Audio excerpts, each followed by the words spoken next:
Let's start. Five,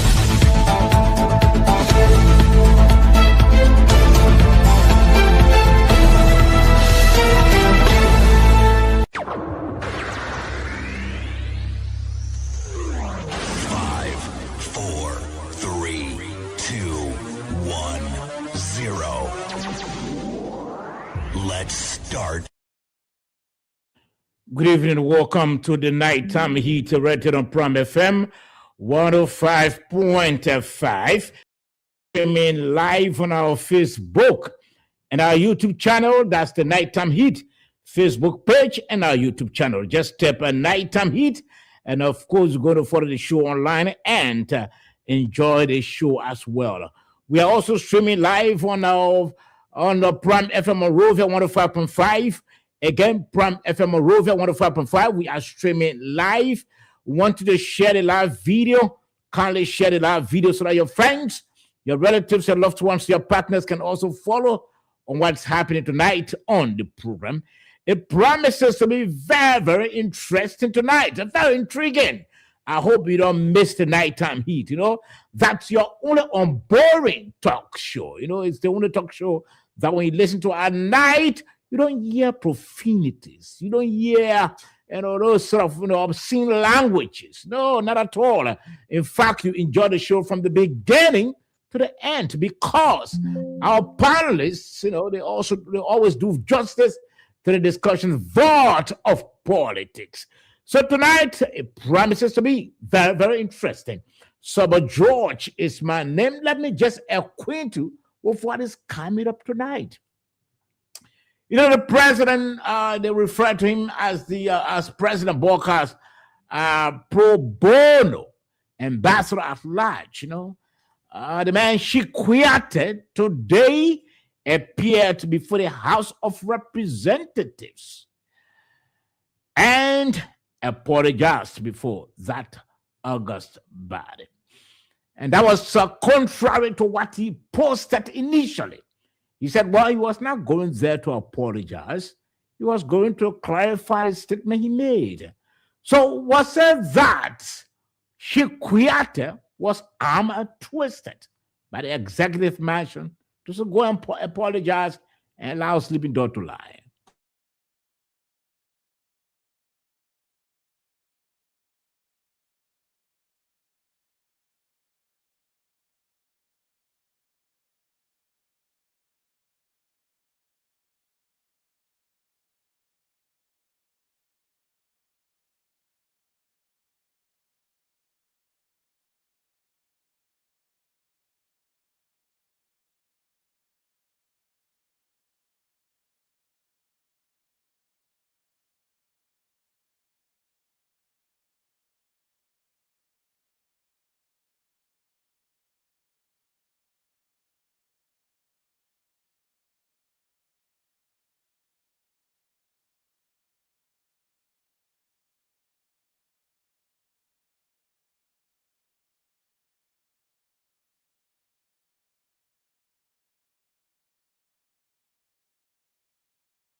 Who worked in the last administration of former President Ellen Johnson Sirleaf are the same individuals in this current administration. How is the government also treating the issue of government's communication? President Sirleaf then had a couple of individuals who had the ministry. We saw Louis Brown, we saw Bropler. They were at the helms of government communication. But today, we see Jeremy Pierre heading government's communication. But before then, he was then serving as presidential press secretary. Is this government performing well? This government headed by President Joseph Yuma Boyka, the ambassador. Is he performing well under the United Party? Then President Ellen Johnson said he performed. We're going to talk about that tonight on the program, The Nighttime Heat. Let me welcome our panelists, the David Beneditus Rasmus Nangwe Tawe. It seems that the laurel that we'll have for you, it seems like you're still going to receive it because you're always on time. Welcome. You know, I noticed some inconsistency from you. Today you will give it to me, the next day you will take it from me. When you can't live, you don't receive it. No, that's inconsistency, Sabo. Be a man to tell the other panelists that David will take it. David, when you come consistently on time for a week, but sometimes you come to this show the other time, you drag it after editing public agenda and you come in late from there. But I'm not seeing anybody who contesting with me. You sure? Yeah. No, I mean, Desmond has been contesting with Where me. is Desmond now? The investigative journalist. Anyway, someone, thank you very much. And good evening to everyone. Good evening to our listeners. And let me not forget to leave out our technical team and those listening to us by radio. Yeah, surely. And those also viewing by the social media. I'd like to say good evening to my fellow panelists, Edwin family, who are just stepping. I guess Kennedy is somewhere. Hi to Moses Sandy in the US. And how did the other guy? Anyway, Sabo, Sabo is waiting for me to learn so you can tell me say I'm just solving a function. Whenever you do it that way, you always doing that. You don't have the authority to greet people here. I greeted you and I said, welcome to the program. Let me apologize like ambassador. We're going to talk about that later on. All right, let me welcome my good friend and brother, the counselor among us, the Anthony Allor, soon to be. Welcome to the program. Thank you so much. And my apologies for being away for the past 2 days. I think I've said it that based on my busy schedule, I may be coming intermittently. But however, I'm glad to be here as always. It's a pleasure again to be here tonight. I want to say good evening to my brother Moses Sandy, to our public, to our listening public, and also to our able technician here, trying to make sure that we bring this program to our listening public. Thank you. Okay, thank you, Famula, Edwin. We really appreciate you being here tonight. Moses, welcome to the program. Thank you, Saba. Thank you so much. It's a pleasure to be by. When let's say hi to my colleagues in the studio, Famula, the sponsor in the council, Famula. Moses, it seems that you have to go off and come back on because you are. There's an echo. Yeah. Kindly go off and come back on, please. Okay. I don't know what's going on. Okay. All right. So, gentlemen, welcome to the program. Again, viewers, kindly share the show, share the live video so that your friends, your relatives, your loved ones, your partners can also follow on what's happening tonight. This is your only unboring talk show. You don't listen to this show and then you sleep. Normally we keep you awake until when we end the show. This is when you begin to see yourself sleeping off. So kindly share the show. We want you to share the show.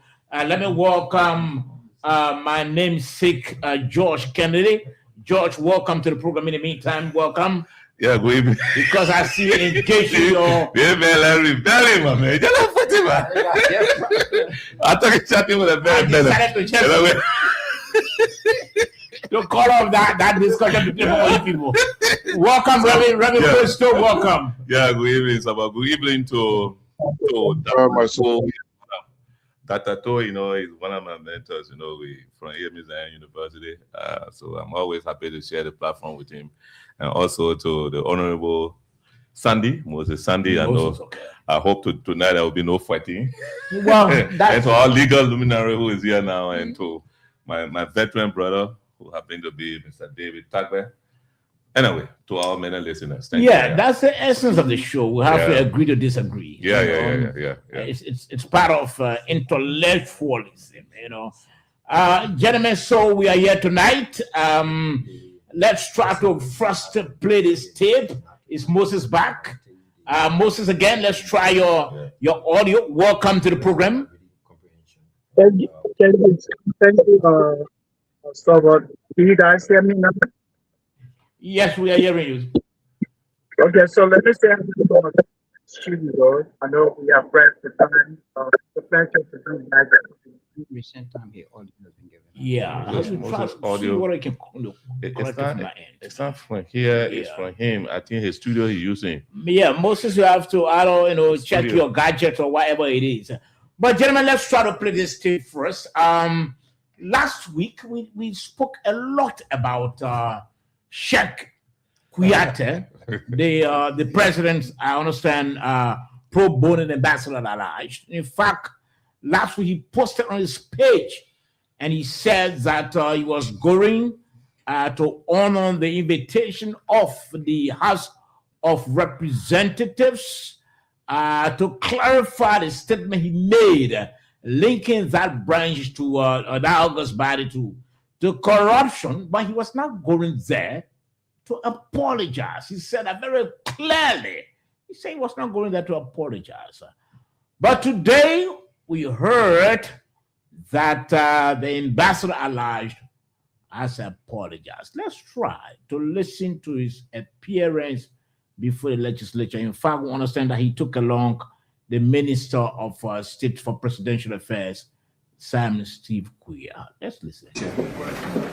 It's something that should encourage us to work with them, to support them instead of criticizing them. So I regret my statement and withdraw it. And I ask that my intention might have been misinterpreted, but for any reason, who misunderstand it, or whoever misinterpret it, my You still making the same thing. You still making the same mistake. because the information there is on Facebook that I want to read.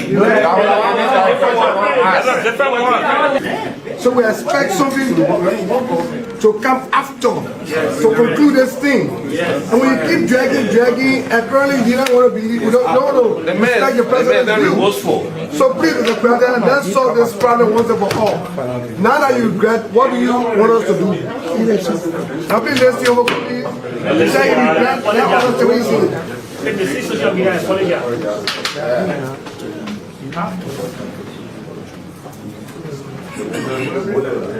Social media and newspaper. Honorable Speaker, Honorable Speaker, our distinguished members of the House of Representatives, as I stated, I regret my statement and I still hold this August body in high esteem, and I have great respect for you. And by direct to the President, I also want to use this time to say to you, I'm sorry. Thank you so much. Okay. And you do kind of apologize. The presidency, I was sorry. Well, gentlemen, you listen to Sheikh Kuyate. Let me get your take, Dave, with the way he was, in another word, descended upon when he was trying to expand or add more words to the apologies. You heard how the lawmakers. What do you see there? How do you interpret what you saw or what you heard? Anything about armor trusting, the fact that he's the executive. And before you won again, let me remind all of us, Sheikh said he was not going to apologize. Rather, he was going there to clarify his statement.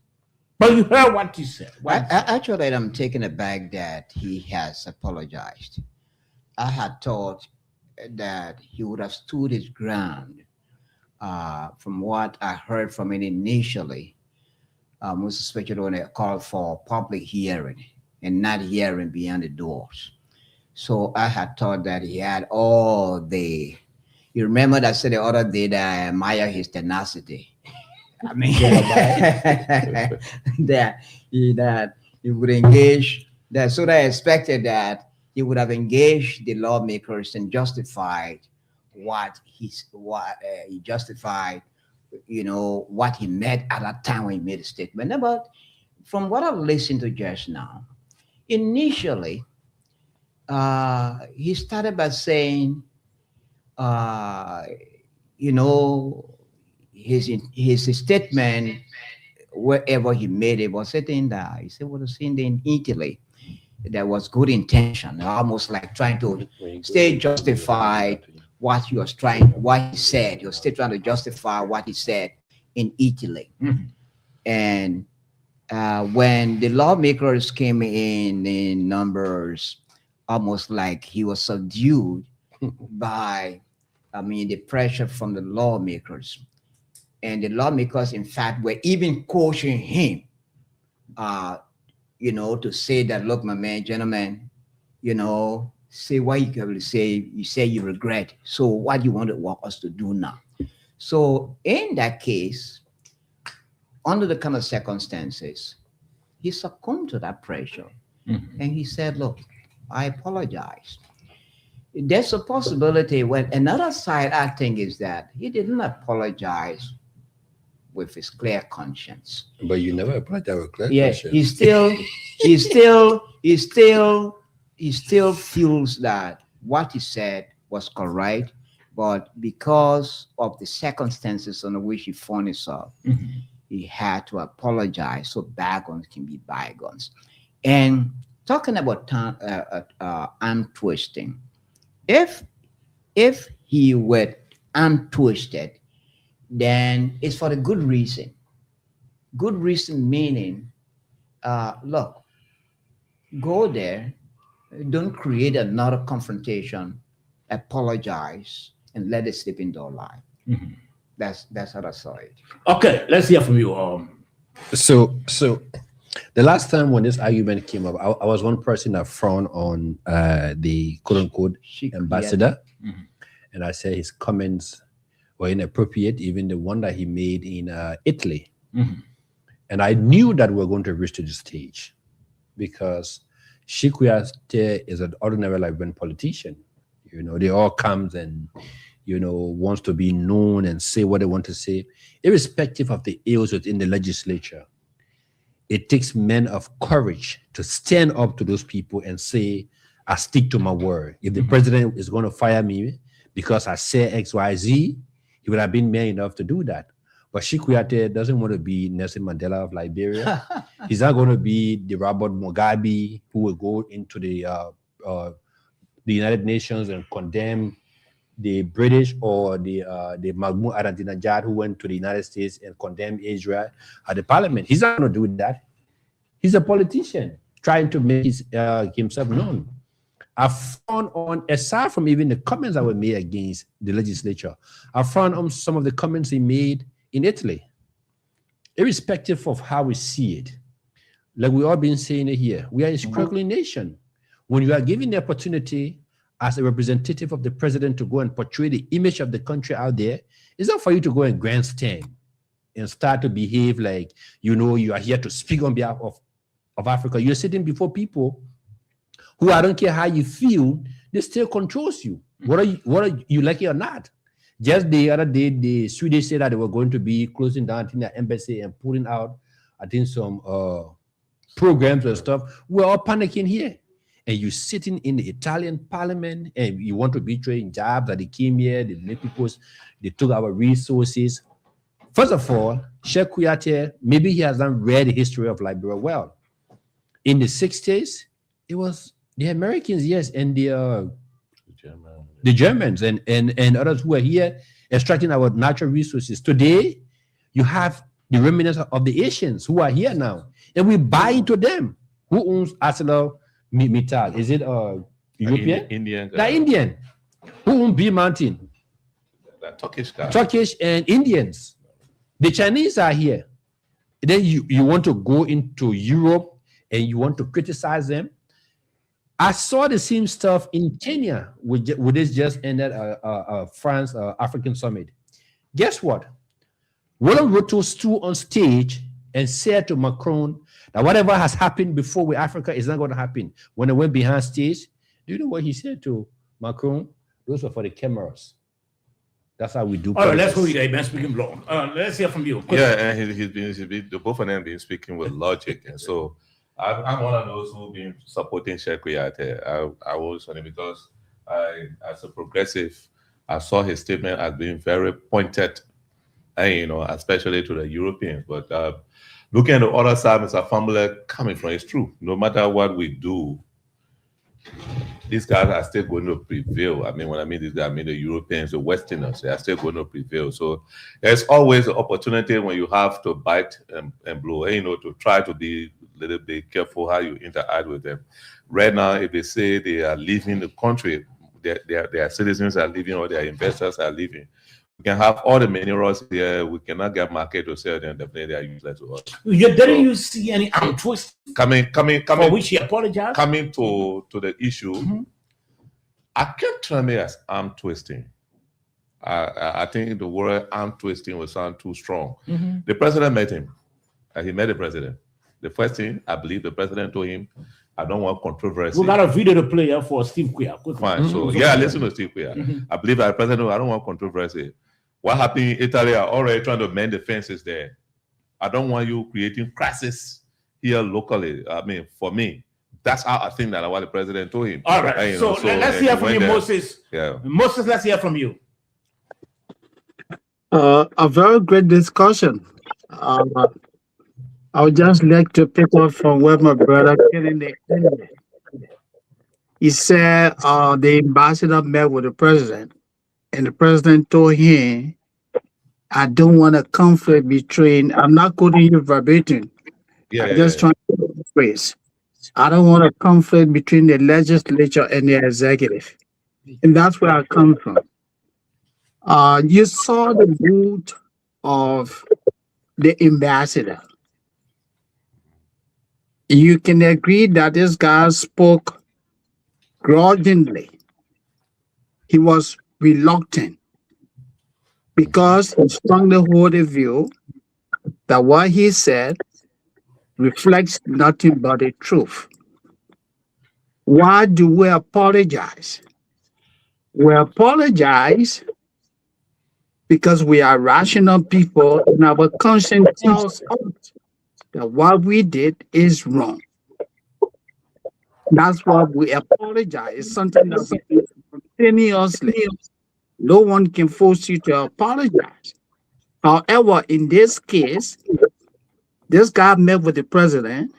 My assumption would be go to the Capitol, retract your statement, apologize. His job was on the line. His job was on the line. When you play the tape with Sam Steve Quia, you hear the man say, he told the president that your volume going off again. At your studio, you gotta look at it clear. You gotta reclaim the whole studio. Yeah, the volume gone. They call again. All right, Moses, let's go in there. Since you are not speaking, let's hear from Reverend Dr. Christo. Reverend Tony, let's hear from you. Am I clear now? Or you guys having a problem with me? Okay. I don't know. Let me come back. Yeah, go ahead and come back. Okay. Reverend Tony. Okay, thank you very much. Reverend Tony, you have to. I know whether you are muted. Let's hear from you. You are not coming in clear. Are you getting me now? We are getting you. Yeah. Okay. I listened to the and what I saw, he did not did not do justice to what he said in Italy. And so that his morale and question his integrity as a politician in the country. I know him very well. He wants to get a mission of the state. But that place is not where it must be all the honest relations and bilateral relations. So to get people with facts and come back tomorrow to say you want to apologize is a misstep for him as a he wants to be president of this country. So if you want to be a president, how you operate is unfortunate. I watched what happened at the when he tried to baffle, but it shows that he was pretending sorry when I speak for what you're saying. So that is very unfortunate. So if he put it in a newspaper, they will know that he says sorry. Okay, all right. Thank you. Let's try to listen to the Minister of State for Presidential Affairs, Steve Quia. Let's try to listen to him quickly. The president was very clear that he does not endorse the statements that were made by Ambassador Quia. The president also made it clear that in as much as he does not micromanage those that he appoints, and he respects dissenting views, but those views are given within the confines of alignment. And after you leave, your utterances out there should reflect the vision of the administration, part of which is working collaboratively with all branches of government, especially the House of Representatives and Senate. The ambassador, in the conversation with the president, obviously I was privileged to be in that room, clarified that he had no intentions whatsoever to make remarks or to denigrate the honorable legislature. He promised the president that going forward, any statements that he intends to make will first be reviewed and approved by the president. The president also made it quite clear that he respects the working relationship he has with the legislature and that he expects all of us as his appointees to always respect and uphold that. And he promised the president that this particular incident will never occur again. And therefore, the president asked him and all of us to accompany him to come here and find a way forward and to make sure that the promises that he's made to the president will be upheld, which is to respect all of us as colleagues and as members of various branches of government in the execution of our duties.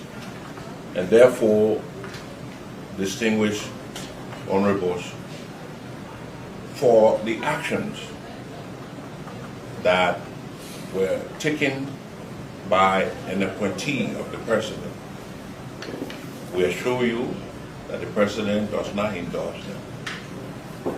And we are very regretful that it has brought us to this moment. where anyone will even start to doubt whether we have a collaborative working relationship. And therefore, we appeal to you to have mercy and to allow us as colleagues in the administration to continue to work. Now, gentlemen, from what to listen to, and let me begin with you, Reverend Chris Stoll, and not David Tabo this time around. Is created now? Is he being subjected to serious presidential scrutiny? Anything he says, because you listen to the presidential press secretary, I mean, the Minister of State for Presidential Affairs. He said, moving forward, whatever Kouyaté says publicly will have to be cleared by the president. And given the sort of man Kouyaté is, very articulative, very fiery, is he now being subjected to serious presidential scrutiny? Let's hear you, Reverend Dr. Chris Stoll. I don't think the president is subjecting Kouyaté. Kouyaté has belittled himself. And so he went to ask for mercy. And so when you go to ask for mercy, there are conditions that are set when you ask for mercy. So he want to plead for pardon. And so the option is, okay, this thing, you ask me for mercy, don't do it again.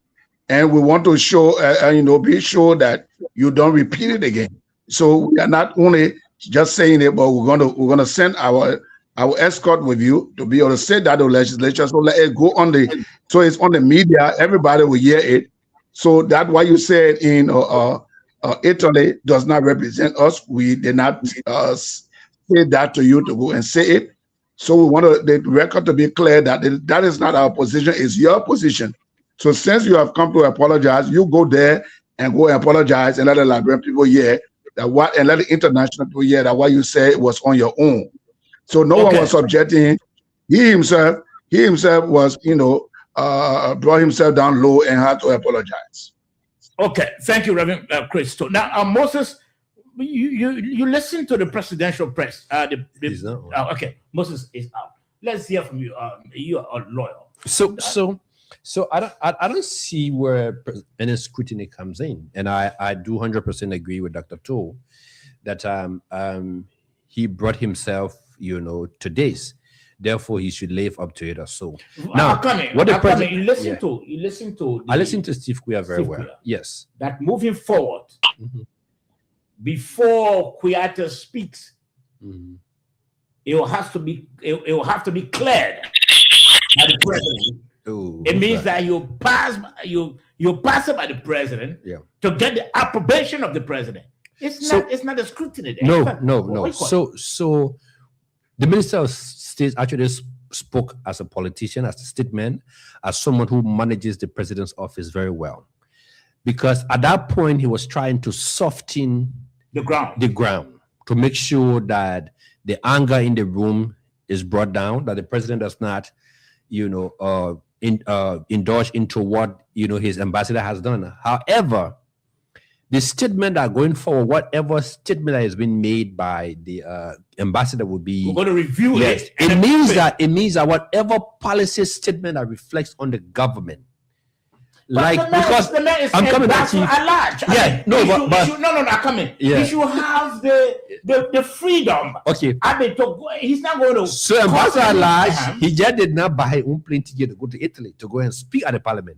He was nominated by the president to go and represent Liberia as my representative to speak. So does it mean that when he's going? So it means that when he's going, whatever statement I had, you write. Why is scrutiny? He has to be reviewed by the president. Let's hear from you, comrade. Scrutiny. Because of his misstep, actually the statement said he offered that whenever he's ready to make any public statement, the presidency will be aware of what he's going to say. That's what I heard Minister Steve Quia say.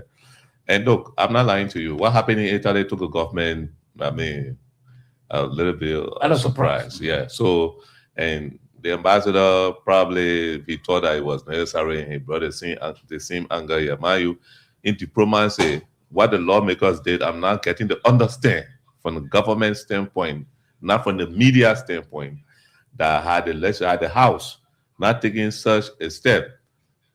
Probably our diplomats, we are seeing that we endorsing what this guy is doing. He did it to us, and he came and did it locally, nothing happened. So there's a need to settle this score. And definitely, he now checkpoint, so that you will know your utterances. In the same vein, to ensure that the president clears everything he writes. When it comes to public, edit everything he says. No, not everything. Anything that has to do with policy statement on behalf of the government. The president will edit it. Yes, the presidency had to see it. But why? Because you already done it. Dave, let's hear from you. Yeah. For Kouyaté to submit himself to that sort of scrutiny, that before he says anything that borders on the policy of the country, the president will have to clear that presidency, yeah. Can you imagine that? Because of the distrust he created for distrust? Yeah, distrust. The fact that he went to Italy, he spoke, and whatever speech he must have delivered cast a special. No, but he was not invited for a statement he made in Italy. He was invited for a statement he made to the legislature. Where did he? They have linked them, he indicated, he said that because that was also raised by the legislature, by the House of Representatives. That's the House is corrupt. It's not basically what he said to Italy. So for such a man, I'm coming. No, the minister said here and abroad. Here and abroad. But the reason why it clipped the attention of the House of Representatives is because he took a swap at them. So they thought that he needed to come in and clarify. So for a man like Kouyaté, that before he speaks, an eloquent speaker like that, whatever he writes, it has to be approved, edited by the president. President will have to cross the T and dot the I. Saba, no matter how you put it. Saba, no matter how you put it, Kouyaté has demonstrated that, whatever statement he's going to make again anywhere, it has to be looked at, and that's a form of scrutiny, and that we can deny. It's a scrutiny. I don't know why the lawyer trying to with a policy statement. That's scrutiny. That's a form of scrutiny. So he's not subjected to presidential scrutiny. Another thing that comes to mind is that Kouyaté is an ambassador. There are other ambassadors who may want to speak any other place. So they have to be careful now. So is it when an ambassador of Kouyaté whose speeches that the president look at are all ambassador as a result of Kouyaté? Ambassador Kouyaté offers that his speeches and will be given. He offered. That's not the president. He offered. Yes. Okay. And then another point here. Then another point here is that I think the immediate boss of all ambassadors should be the foreign minister. So why not the foreign minister? To edit his statements. Can you imagine that? Kouyaté and not the president. Editing Kouyaté's statement. That would be a usurpation of function. Okay, let me hold you there. Let me hold you quickly and go to Moses. You just come in. And Desmond? No, Desmond, I'm not talking to you. We're talking to Moses while he just coming. Moses, let's hear from you. Moses, and Moses, let me take you back initially. Kouyaté last week, he said on his page that he was not going there to apologize. He was going to clarify the statement he made. But today, he shifted. He changed gear. I don't know, after he was somehow arm twisted or whatever, to the extent that he even offered that whatever you want to say, even to ABC students, the president will have to make sure to edit them. Let's hear from you, Moses. Yeah, quickly, I think there's somebody that need to mute in the studio. The echo from you guys, and someone has to mute. All right, so I told you guys initially when the ambassador spoke, you could tell from his demeanor that he was not happy. He was speaking as someone who was being cowed. Hey, my man, this is what you have to do when you go over there. retract your statement. And you heard him say that if I say anything that offended somebody who is going to apologize when I say that if I say anything, the person will say, I apologize. But he said, if I say anything, and then the lawmakers kept telling him, oh, you came here to apologize. And you saw how long, you saw how long it took him to apologize. So it means that the guy said, hey, look, as far as I'm concerned, I did nothing wrong. But I disagree with the ambassador when he offered that, hey, Mr. President, as of now, before I make any policy statement, I have to run that by your office. The chain of command here, in terms of supervision, the ambassador reports to the Minister of Foreign Affairs. Surely. So they're going to speak on policy issues that have to do with foreign policy. That has to be clear by the foreign minister. You can go speak on policy issues. What I'm trying to establish here is that did the ambassador subject himself to presidential scrutiny? Of course he did. He offered that. Except for the purpose of keeping his job. He wants to keep a job.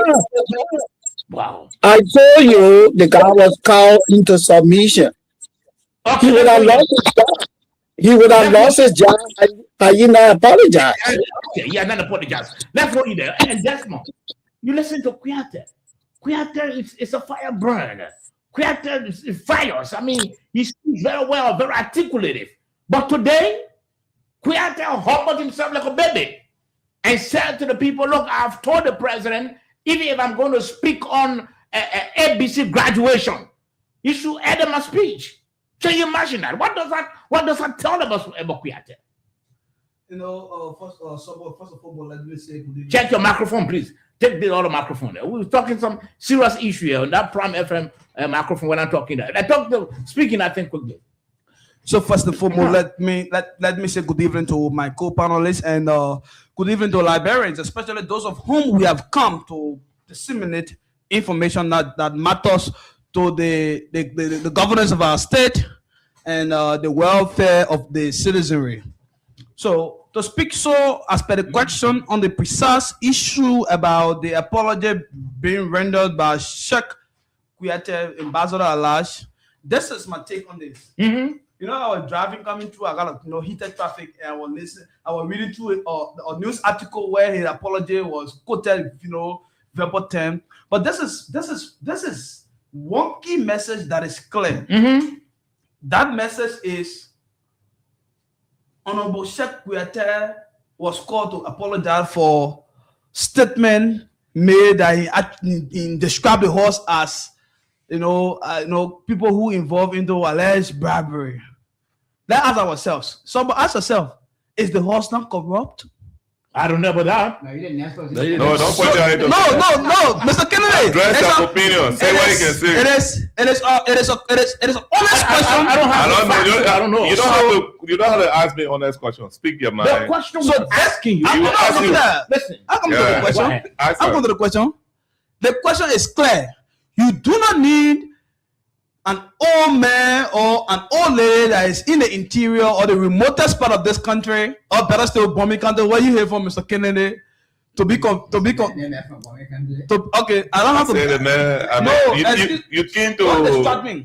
You came to speak to the Mr. issue. Kennedy, please. You know, we have to make a question as a dialogue. Listen, you came to discuss Mr. Kennedy, or you came to speak to the question asked you. Please. So, you do not need the old man or the old lady to understand how allegedly the corrupt question I ask you, the you, from what you saw on the video or listened to, was Kuyate arm twisted by the executive mansion to apologize?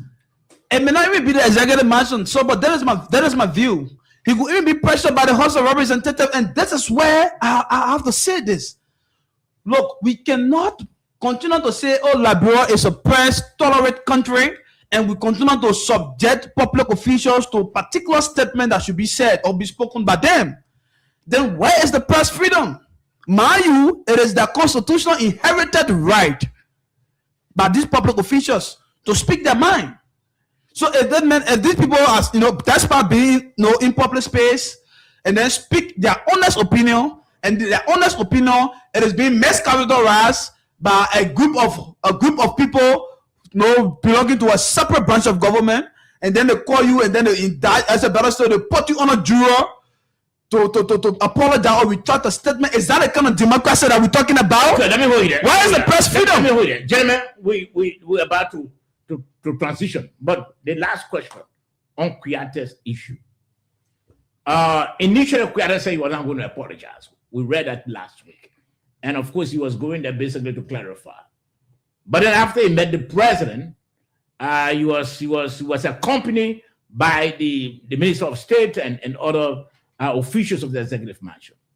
Kuyata today changed gear and he even offered that, Mr. President, when I'm going to even speak to graduation, ABC graduation program, kindly edit my speech so that I will not say something I'm supposed to say. Gentlemen, Dave, let me hear from you.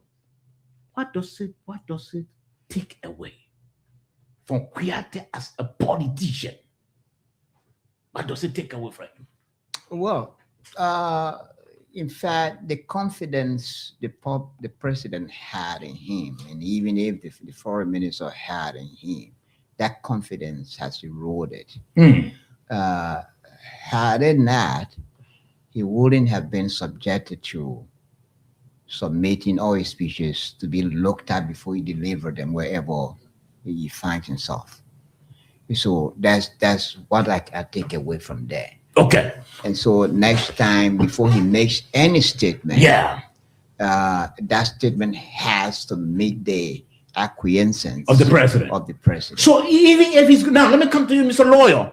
Even if he's going to speak to the kindergarten graduation, because he said any statement that he's supposed to make. Kuyata is an ambassador, so when he's speaking, it will have to add a border on it has to be a policy statement. Now, the Daniel Sando and the rest of them, they are speaking, and the president they have not been subjected, or they haven't been subjected to the presidential scrutiny. Kuyata, for the first time, to just come out. Kuyata finds himself in the serious quagmire. Now, no, I didn't want to answer that question for the Minister of Information. Let's hear from you. So Daniel Sando and others are doing their job as the public relation specialists or people assigned constitutionally to speak on behalf of the government, and they have never said things that they have to go to the president and say, going for whatever we say, we'll pass that by you. So you cannot. It's almost like you are measuring apple and oranges, which doesn't fit in the same bag. You sure of that? Now, yes, I'm very sure of that. Now, let me say this.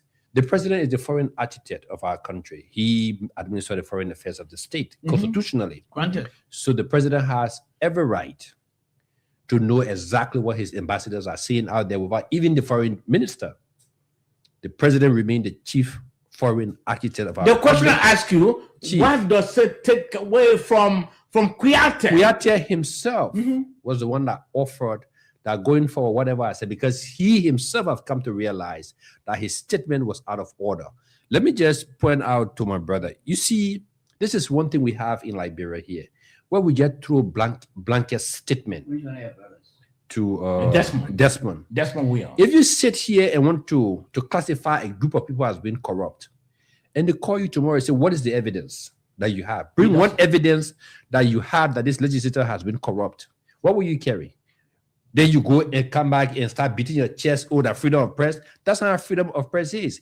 You do not sit and categorically accuse a group of people of being corrupt because you perceive in your mind that they are corrupt. That is not what they call freedom of the press. If you want to speak to issues, speak with facts. Because tomorrow, when they call you to go and speak, you have to go and speak. Okay. You have to present that. No, I'm not talking to you. So when I was trained by the late, now deceased Professor Alhaji G.V. Nkrumah, media law and ethics, he told me in that class that freedom of speech definitely lies within Article 15 of the Constitution of Liberia, which say you have the right to say anything, but you are also responsible for any injury. Yeah, so that formed the basis of my reportage through all my life. Freedom of speech is not recklessly saying anything about anybody and you say you're free. No. What's the case of Ambassador Kouyaté? What does it take away from him? I want to hear from him. He said, that's something that I wanted to say certain thing. Just shortly, I come in there. Ambassador Alaj act on the president's directives. It's true they fall under the foreign ministry, but most of them they act on the president's directive. And that's why this ambassador never had to take directive from the foreign ministry to go to Italy. The president sends them directly. Other ambassadors, 100%, right? Ambassador Alaj, according to our system, they are special ambassador that the president sent around, but they also report to the foreign ministry. So with that, well, Ambassador Kouyaté, what he's taking away from himself is the respect that he gained when he spoke in Italy. That his voice circulated in Africa. They saw him as another freedom fighter. They saw him as another freedom fighter has emerged, this time from Africa's oldest independent country that helped to fight for the freedom, the independence of other countries. They saw him as that person who stood in the faces of white old colonial masters and spoke truth to power. Now he's lost that. That's the biggest thing. Okay, let me go to Moses. Okay. Moses, let's hear from you. What the situation Kouyaté finds himself in? What actually has said? What has taken away from him? Kouyaté, when he speaks and people ears are open to listen. Kouyaté now is subjected to presidential scrutiny. It means that before even can go to speak at the kindergarten graduation, the president will have to look at the speech and cross the T and dot the I. What did it take from him, Moses?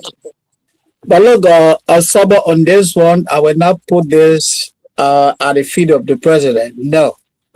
It is the ambassador who made the offer. He said, Mr. President, as of now, whenever I'm going to speak, I will clear all statements by you. Can you imagine that? That's the offer that he took his own freedom away.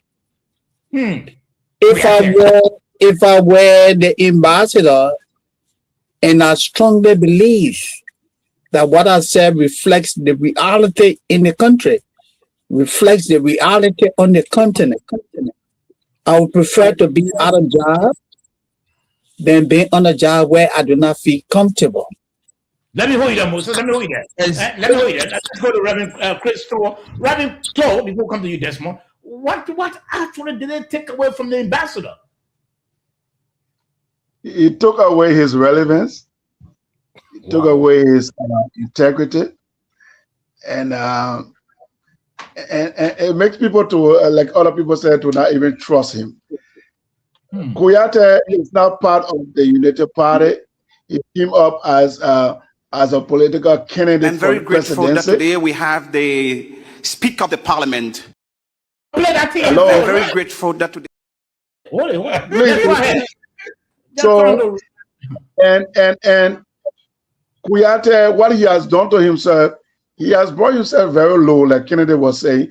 He has lost that respect. That respect. Now, you see, I was listening to the president of Botswana when he was speaking on the word revolutionary and what happened before, classifying what even at his class, his schoolmaster and other things like that. When he used the word revolutionary, how his father protected him, and he still maintains that word today as a president that is a revolutionary. So if you stay on the principle, no matter what, tomorrow you want to be president of Liberia, why you want to be president? Is tomorrow to go and say to people, sorry?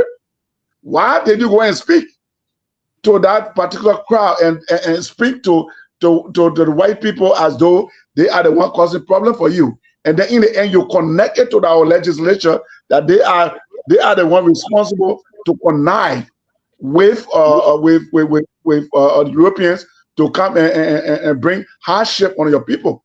So that make him to lose his moral, his political. You drop his political, a whole political. Yeah. And let me just say one thing to you. Look at Kouyaté when he was speaking lastly. Kouyaté was afraid. Look at his face. He was scared. He thought they were going to hold him in contempt. Okay, let me hold you there. Yeah, just more quickly. Yeah. So what has this taken away from Kouyaté? It's just similar to what the Reverend said. You know, it has taken away his integrity, his prestige, his moral, his values, and his political individualistic independence. Why? Deal with them. As a politician, Kouyaté came to the alliance as a political party. That's one thing. Just as all of the political parties came to the alliance, and when Patrice Baga got elected, there was a discussion on the table. And I believe he was asked, just as they asked Apeton, who is now serving as the ambassador to Japan, he was asked, where do you want to go? So whatever the space, whatever the conversation was, and then he last surface as ambassador allies, that position that Kouyaté was occupying, he needed to have seen himself not just as a person, but that position was also intended for the entire slot of his political party based on the support they gave the president, they gave the party during the runoff. So whatever he said, if only reason he was speaking as a political leader of a political constituency or a political institution, and he believed strongly what he said was the true reality of the African continent, and that can also be applied as a case study to Liberia. Honestly, Sobo, Sheikh will have maintained firmly his statement. But this is the sad thing about the reality. The reality is what Sheikh said about the horse. I'm not convincing any of my panelists here either. But it is the established fact. What Sheikh said about the horse, about concessionaries, African problems, it's not about solely about bad leadership. Okay, let me hold you. Let me hold you. Concessionaries that are being signed by our government. Comrade, let me hold you. This is what's happening to Africa. I'm very grateful that today we have the Speaker of the Parliament here, and we are having this event at the Parliament of the Italian people. We want to say to you that Africa is a continent of nobility. Africa is a continent of dignity. Africa is a continent of sovereignty. Our problems in Africa have not been Africans. Our problems have been the Europeans. You came in the name of colonizations. We accepted you as our brothers, and we embrace you as one people. And you took our natural resources earlier without any concession, and later on gave our independence. And you do something called concession. Africa problems today is concession. Every concession agreement signed in Africa are against the African people. No agreements, whether in agriculture, whether in the mining sector, whether in oil and gas, in every sector on this planet, every concession between Europe and Africa has been win and lost. Win to Europe, lost to Africa. We are using this platform, as you have come to listen to us, that Africa wants to breathe. Africa wants to showcase a potential. We are talking about Africa having over 600 million young people in the next 10 years or few years to come. But have you asked yourself, those young people, what is the future of them? Today in Africa, like my country, Liberia, the oldest country in Africa, who got independent in 1847, we have 65% of the population young people. Out of the 65%, we have 40% of them jobless. Why are they jobless? Are they lazy? No. They are jobless because there's no opportunities for them. Every concession agreement that has been signed in Africa, in Liberia, have been for the foreign investment and against the Liberian people. Okay, all right, gentlemen, let's end it and let me close up. That's the man Sheikh Kouyaté. Kouyaté made a statement when he appeared before the Italian parliament, and then he came back home and he threw some jabs at the House of Representatives. Kuyate initially he told us he was not going to apologize, but today Kuyate changed gear. He said, "Well, moving forward, whatever I'm going to say, even if I were to go speak at a kindergarten graduation, the president of the Republic of Liberia will dot the I and cross the T and everything and edit for me before I can go, because I wouldn't want to say anything that would land me into problem." But again, political analysts believe that if Kuyate had just insisted that what he said was based on his conviction, Kuyate would have received lots of accolades, lots of admirations. But today, Kuyate had apologized on grounds that what he said were all fallacies. Well, gentlemen, we have to transition quickly. Yes, so let me just say this. This was a defining moment for the ambassador. He needed to stand up, either stay in defense of what he said or apologize. I will stay in defense of what I said and say, "Mr. President, thank you for the opportunity," and turn on my resignation if I strongly believe in that. That's what good people do. I know, but Kuyate needs to survive. Gentlemen, we have to. I think Kuyate been listening to PLO Lumumba a lot. No, he needs to survive. He been listening to PLO Lumumba. But gentlemen, let's try to transition quickly. First job. And of it's course, I know, and I think all of us. Kuyate is not a poor man. All of us are aware that the Unity Party are coming, comrade. He's on a while. We already transitioned. We're not talking about Kuyate anymore. The Unity Party, please, comrade, please. We have to institute order here. The Unity Party that we know was headed by former President Sirleaf for 12 unbroken years. After 6 years of break, because after that 12 years, CDC came in and then the rest of us 6 years.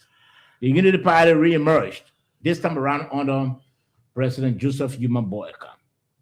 Gentlemen, I want us to look at the Unity Party, considering some areas that we're going to look at as well. Is the Unity Party of former President Sirleaf the same as the Unity Party of current President Boyka? When you look at areas like leadership, the education area, economy, job opportunities, employment opportunities, the fight against the corruption, rule of law, did Sirleaf perform than Boyka?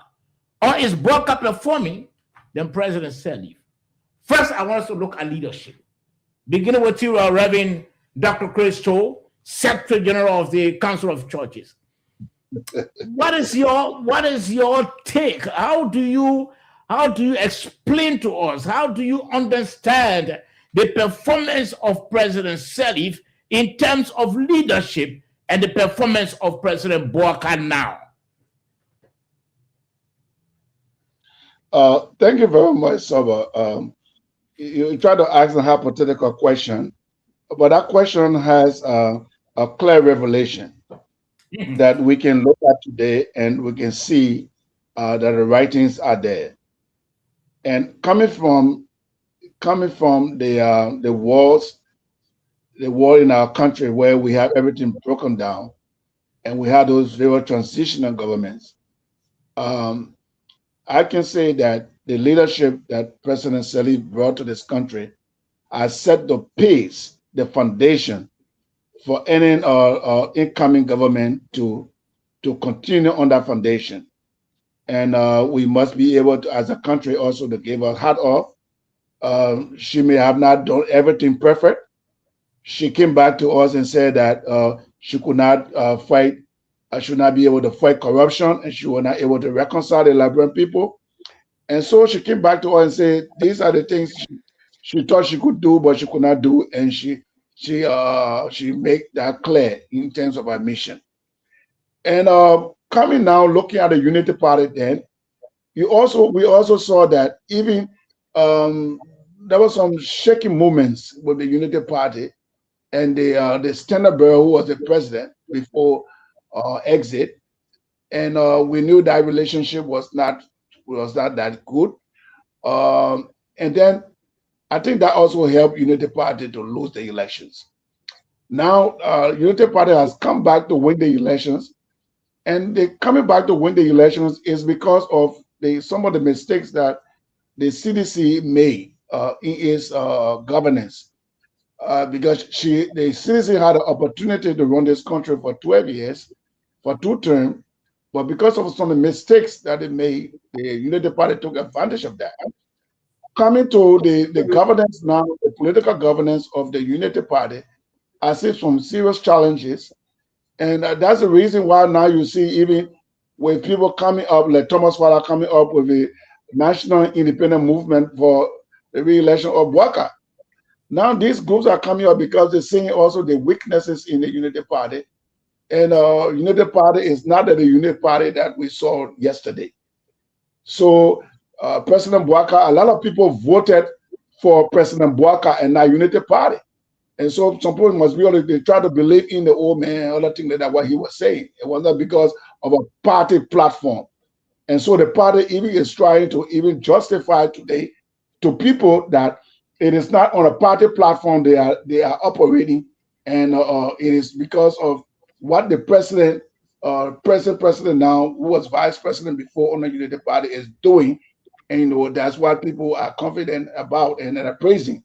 So I want to say that the state shut is a state stop time with almost 3 years, so we cannot be able to match everything until at least that the first term is over. We can be able to make a comparative analysis.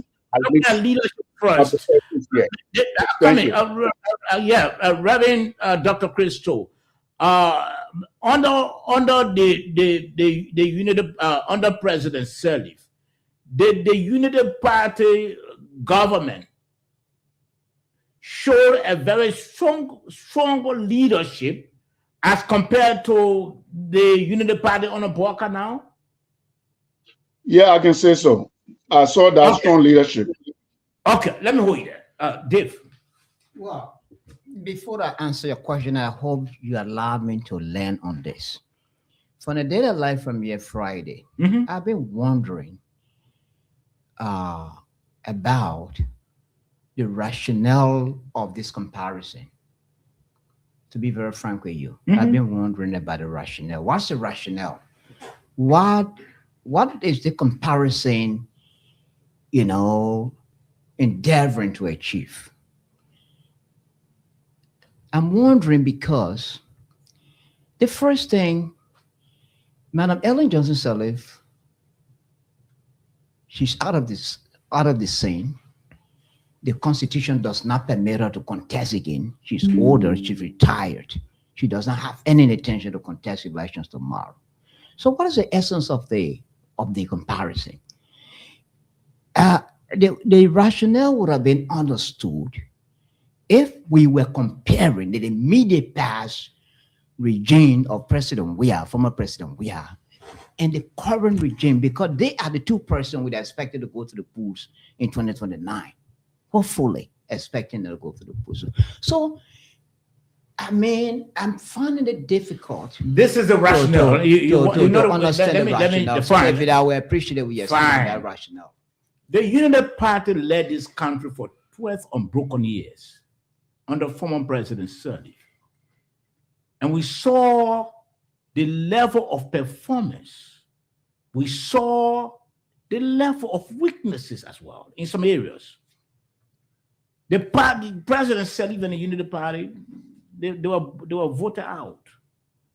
They took 6 years break, and they returned under President Joseph Iman Bouakai.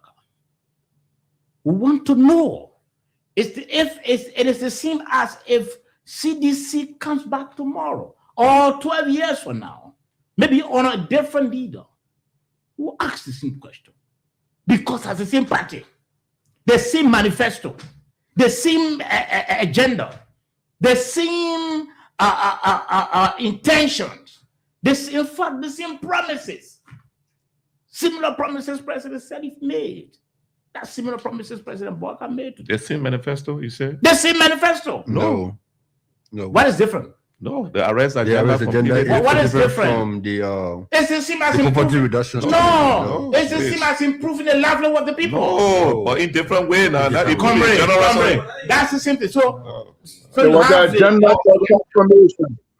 Akami, fine, thank you. So you have, now, you have the right. Before I proceed, I'd like to respect for the. We are looking at leadership. No, well, I'd like to first respectfully disagree with Reverend or Bishop Tour. Reverend Tour. Reverend Tour. His last comments about the NEMO, the launch of NEMO, suggesting that NEMO and other pro-Boubacar groups that may come up, they're doing it because of the weakness they see in the government. I totally disagree. In a unity party. In a unity party. I disagree with that. That's a blanket statement. And, that Reverend Tour can justify. I think he said that it was a slip of tongue.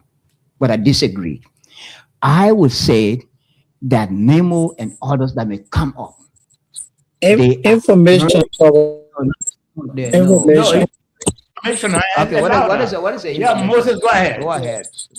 The information I want to provide here, Mr. Target, as you are entitled to your opinion, Reverend Tour is also entitled to his opinion that what he has seen in the country. So you can say there's an error.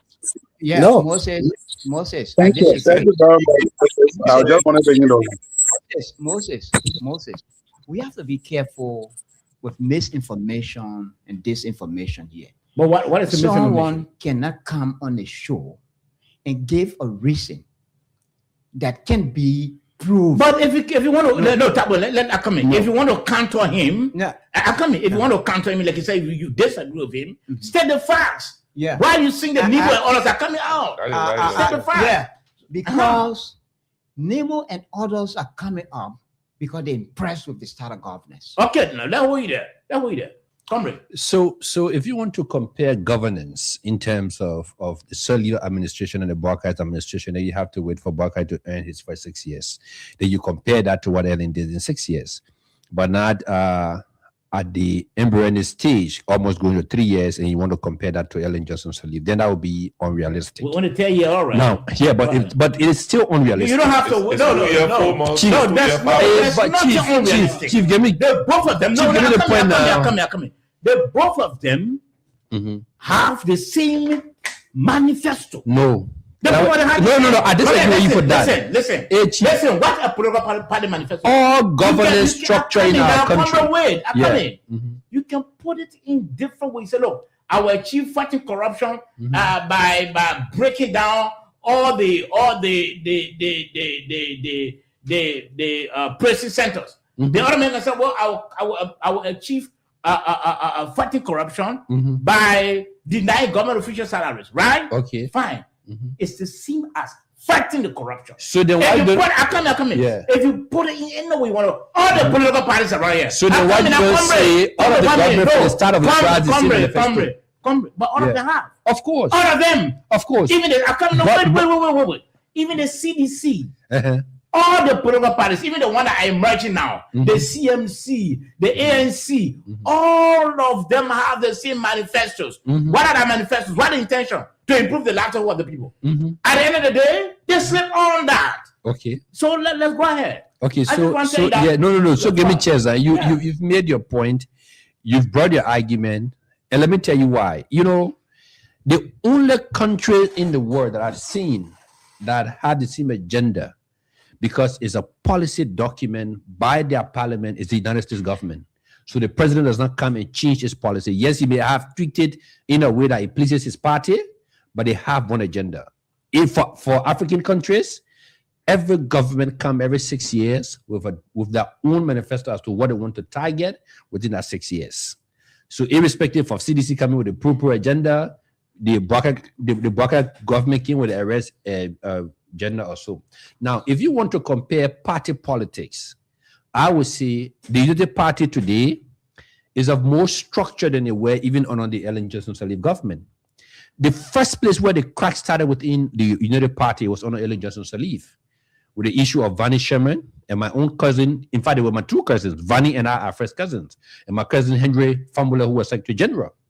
I'm not a member of the United Party, but we actually follow party politics. The United Party today, irrespective of what it is more structured, is more compounded, and they are more open to ideas. You don't see infighting among them than they were on Ellen Johnson Sirleaf. Now, if you want to compare the governance structure, I will tell you this. From the establishing of this country called Liberia, no president in Liberia history ever received the kind of assistance that President Ellen Johnson Sirleaf received on the African continent. There was no door that Ellen Johnson Sirleaf knocked that door was not open. Do you know why? Because she was the pillow of women leadership in Africa, so everybody gave her the respect. That's why you saw Angela Merkel came to Liberia. You saw Hu Jintao coming to Liberia, the Chinese. You saw George Bush and Laura Bush. You saw the Canadian president. Almost every leader came into this country. And even Ellen Johnson Sirleaf herself admitted that he had opportunities. I hope you start winding down because they had opportunities, but there were some missteps. If you watch former President Sirleaf interview on Al Jazeera, it would tell you that when the journalists decided to caution her in some areas, she got angry and grabbed the microphone and walked out. And it placed on her that, yes, I was given leadership. People depended on me. There were things that I should have done. I didn't do it. And then step further, she decided. In fact, all the things we say here and there, if you go back and play President Sirleaf interview with Christiana Amanpour, her last visit to the United Nations, she was clear to the whole world that she was going to transition this country to George Weah. She didn't hide it. She said we will retire together and give the country to a younger person. Far. We are asking for leadership. But that's the leadership. No. I'm not going to tell me to do. We are talking about how they should lead the country. That's leadership. We're not talking about internal fights within the country. We're not talking about that. How they should lead the country. But I can explain to you. No, comrade. No. Yeah, you can accept the fact, because I know you asked. Accept the fact that Madam Sirleaf messed the Unity Party up. The first thing Madam Sirleaf did was, Madam Sirleaf did was, you know what she did? You said it. She brought who to call her group of experts from the United States that were not part of the Unity Party and put them ahead of key entities. But they were Liberians. No, listen. We're talking about party politics, that leadership. Hey, what's up from party politics? That leadership. The place, who there to implement the party agenda. Okay, so if someone does not know about the party agenda, and you take them, you put them to implement the party agenda, what you do? That's why most of the thing Madam Sirleaf government was doing were disjointed. See how the hard road looks today. $400 million. Yeah. We got around here. Rehabilitated. Nothing. So let me really say, what I saw Madam Sirleaf doing was grandstanding and political paybacking most of the time. People who she saw as arch rival or enemies in the 80s, 70s, 80s, she came to get even with them. And those who refused her, she saw it. Compared to Mr. Boga lived here through all the war, they not for a war, so he got nobody to go after. So what he does is try to mobilize the domestic resources, the human resources to move this country forward. That's why every day, all over the country, you see new projects going on across the whole country. Let me hold you. It's not like that. Most of us hear from you. Yeah, this is how I would like to see it. Whenever you do a comparison of leadership, we have to understand that people lead differently. You and I can lead the same organization. You may be a laid-back person. I may be more assertive. I may be a hands-on. You may not. So our style of leadership will be different. So let's look at the two individuals here.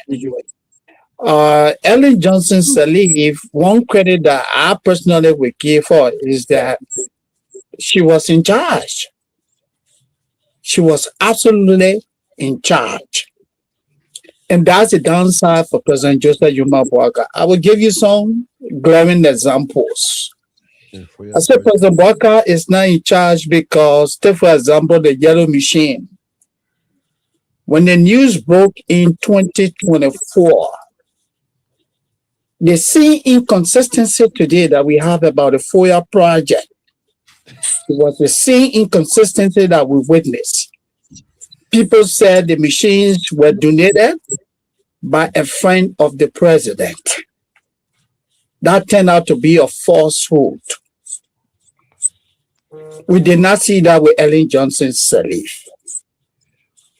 People gave us a number for the yellow machines that they were running with, Mamaka, Ability, and the others. Even Mamaka, can you imagine?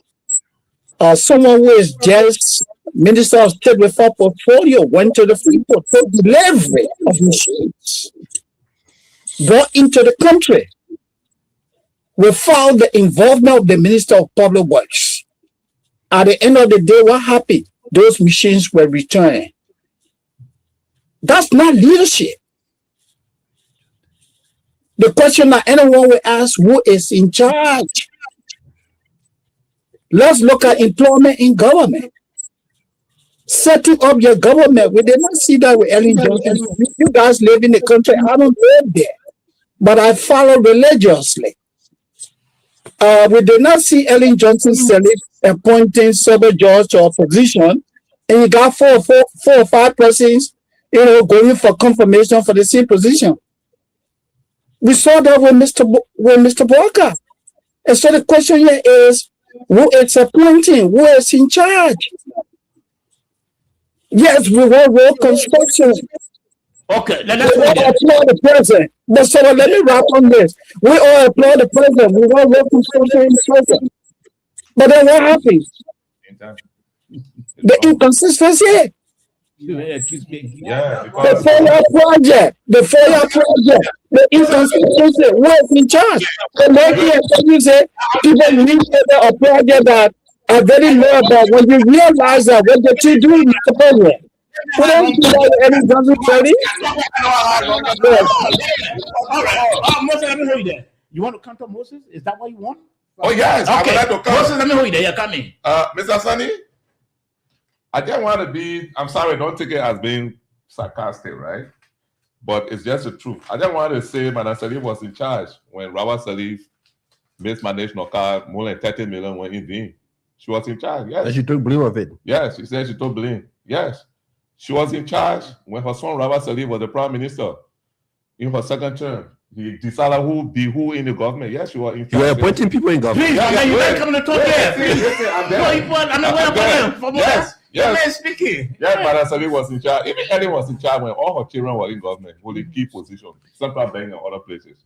Yes, and other family members were in government. Yes, we see the country. Yes, you are in charge. How to call Mr. Sandy? But you can just tell me family members being government? Is that an issue? Listen, is that an issue? I talking about the woman son being prime minister, the son being at the central bank, the other one being look. I don't want to talk. Which other president? No, that's children has been appointed. Listen, tell me which one of the black children that you see any entity here that employ. Yes, she was in charge. It's true. I agree. And so I just wanted to send in there. Okay. Yeah. No. You can't add up. No. You don't. So go around the table. No, we're go around the table. No way. That's not the time. Thank you. So, but I just hope the time you gave our brothers, you also welcome me at the same time. So this is it. You asked a very precise question. You asked a very precise question as to the Unity Party under the former President Ellie in terms of leadership. You're being very precise. Leadership. That has to do with governance. So I will begin with this, and I will begin with the advantages on Boakai. Then I will later subscribe to the disadvantages. Make the comparison into a quadrant. So the first thing is that the first advantage on Boakai is The government renewed Liberia international image, which is commendable. But the fact that Liberia got elected at the Non-Security Council, of the United Nations. Yeah, the non-permanency. That's one. Number two, the government for the first time had a national reconciliation and our apology day, where the government had a program and the government said, "Oh, sorry for all the water happening, and I apologize." The president made a national apology on behalf of everybody who committed or who may have taken part into the war. That's two. Number three, the government on Braka went far to have submitted a national act to the national legislature calling for the establishment of the Office of the War and Economic Crime Code. That is great. It's a fight against corruption. It's commendable. Okay, and as part of that, as part of the recommendation of the TRC, this government under President Bouaka initiated the exercise of the reburial of former leaders. That's great. Now let's come to some of the disadvantages. This is being fair. It's a fair analysis. Under early 12 years, this country never, did not, let me not say never, under President Early 12 years, this country did not experience for a certain lawmaker to be expelled. Speakers were removed by the colleagues, or which are happy under the same government. Former Speaker Fanatikova was removed. It can be referred to, it can be balanced as per the case of Edwin Honor LA, granted. Now, the case of former, as a certain lawmaker like Honorable Koluba to have been removed from his position only because of utterances that have been described in that term, trade news. That never happened on LA. Lawmakers on LA said horrible things about our country. And yet still, these people were never impeached or better still expelled. That is why LA even found the punishment of the horse. That that is the whole. If for any reason the whole want to discipline the company lawmaker, that punishment of expulsion was so high. She said it on 2 FM. She said that she didn't miss a word. That's two. The second issue is that we also, the government, when it comes to the issue about miscommunication among government communicators, it's on an increase. So all in the country. For example, the communication, the initial communication that was disseminated by the government communicators on the FOIA project in Lofa.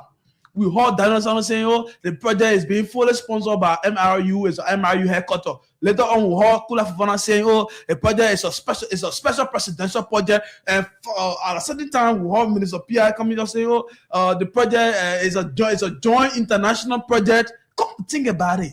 The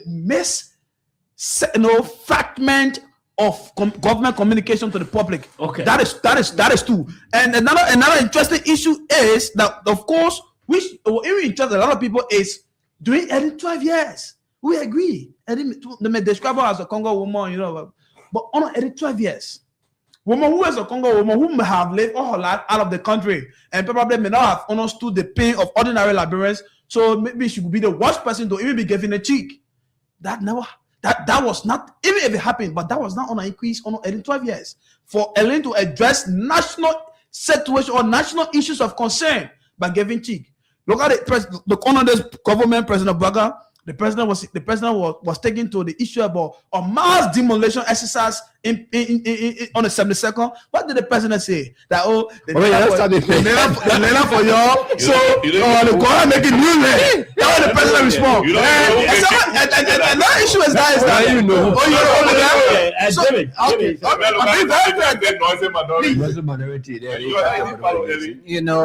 gentlemen, 1 minute.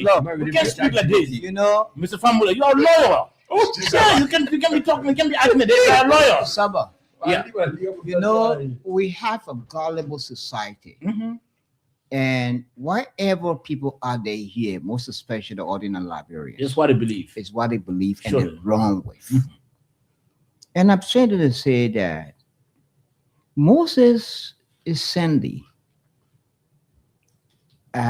continue to create the wrong impression about the regime. And that is unfair. And he continued to tell lies. For example, it was the same Moses who posted in our chat room that Deputy Information Minister Daniel Sando called journalists Zogos. I want Moses on the show to send out the video listen to Daniel and listen to Deputy Information Minister Daniel Sano calling journalists Zogos. I want Moses to prove it on the show. Now, here's Moses again coming here to tell the Liberian people that President Bouaka appointed or nominated 4 to 3% of one position other than show up on confirmation hearing at the Capitol building. I want Moses to cite 2-3 examples, if possible, one. Okay. Moses, look, let me use this opportunity to educate this man. You know, he forgets to talk. He forgets to know that he's speaking to a highly educated person. Moses, what you tell me? Let me speak. No, you can't give me anything. You ask them, you challenge the man. Yeah. Now the man trying to react. Now you say,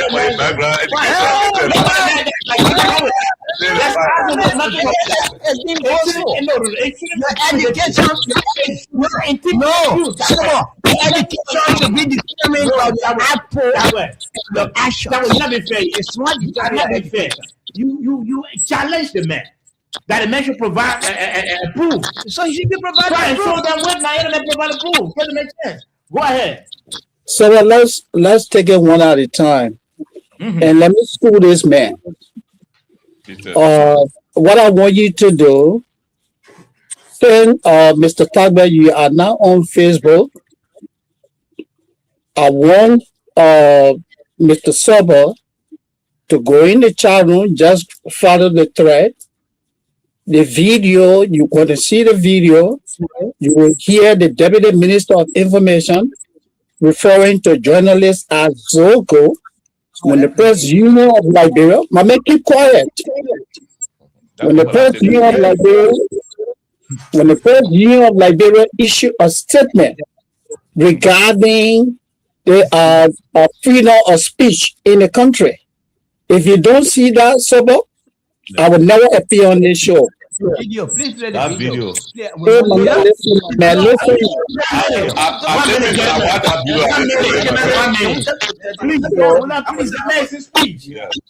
control the show. Yeah, I'm controlling. The man speaking. Go ahead. That's one there. So let me say this. Look, David Tagbe. My name, listen, my man, let me talk. David Tagbe, whether I like it or not, my name is very prominent. Time is of essence to me. If I had to come on a show and literally go back and forth because you're not following the contemporary happenings in your own country, you live there because of your inadequacy, I don't have time for that. Are you telling me you live in Liberia? All of you guys here who are panelists, did you not see the conflict? Did you not see the conflict? When names were being moved from one place to another? When appointments were withdrawn?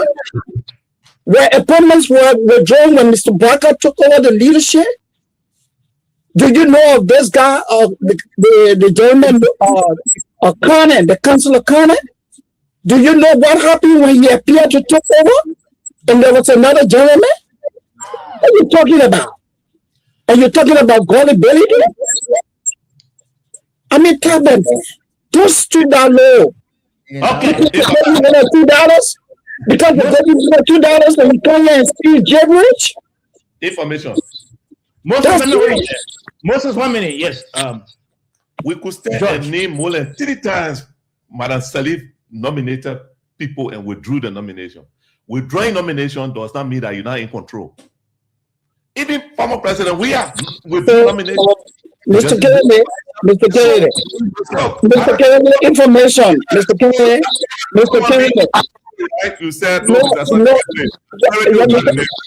Okay, go ahead.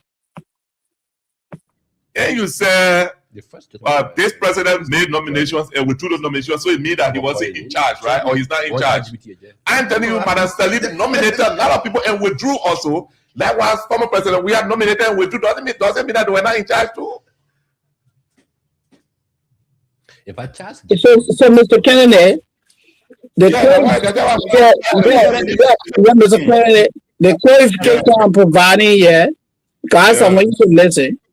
The clarification I'm providing here is that we have a David Tagbe who doesn't follow the contemporary happenings in the country, even though he lives there. And we have to take a Moses Sandy who lives thousands of miles away from Liberia to educate him about what is happening in the country. Saba. All right, most of them.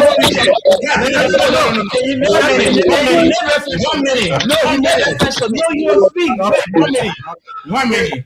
We will have to transition. 1 minute. Robinson, 1 minute.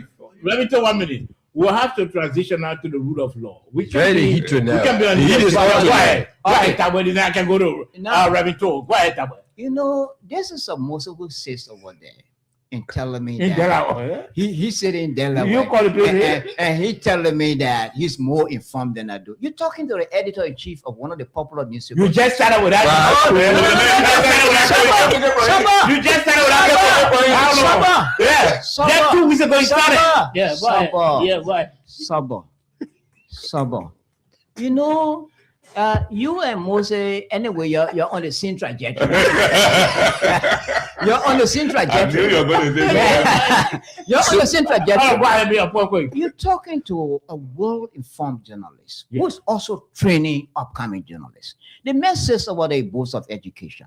Somebody who is educated is somebody who provide effective, objective analysis. Not somebody who mislead people, who is engaged in misinformation and disinformation.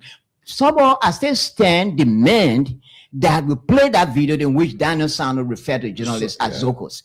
Because you can have somebody sitting in Delaware and lying to the public. Okay. No. Let me go to Remington before I come to you. Yeah. We'll have to transition. Okay. Saba, thank you, gentlemen. I think the question posed is the question. The idea beyond the question is for us to be able to exemplify objectivity. So the whole issue is not to maybe try to rank this question, whether this question is high or whether this question is low. Is to see where the country is from the past and where we are now, and look at some of the weaknesses and some of the strength. And for us to be objective, so we are not here to. I don't think we are here to be able to pat people on the back and other things like that. We are to be constructive and be objective, because our leaders need objectivity. And when we speak objective to power, it helps them, instead of for us looking at them doing it and making errors, and we don't tell them that they are making errors. So, I think this question is all about also be able to reveal our objectivity in this whole process. That's why I'm just. Let's transition now. So you want me to make just few minutes? Few seconds? I was about to speak. A few seconds, please. Yes, so my few seconds would be. I just want to say that these discussions are good, but sometimes we have to be very cognizant of the facts. During the formation of every government, there are these kind of leakages that happens in the system, irrespective of how you see it. Irrespective of how you see it, whether is coming from President Bwakai's regime, whether from Madame Salif. Madame Salif did appoint people and she withdrew those nominations. President Bwakai, the issue of Charles Gibson as a minister of justice, of President Weah, these things will definitely happen. He talks about the issue of the yellow machine. At no point in time was it said that those yellow machines were free. When we heard about those yellow machines, it was that there were negotiations by somebody who close to the presidency that have offered to bring these machines to Liberia. And then there was a budget allocated to it. When the noise came up, when the investigation went through and the president said, no, we can't go with this, we have to go and look for a cheaper price. So I don't see it as a misinformation. Okay, let me hold you there. Desmond?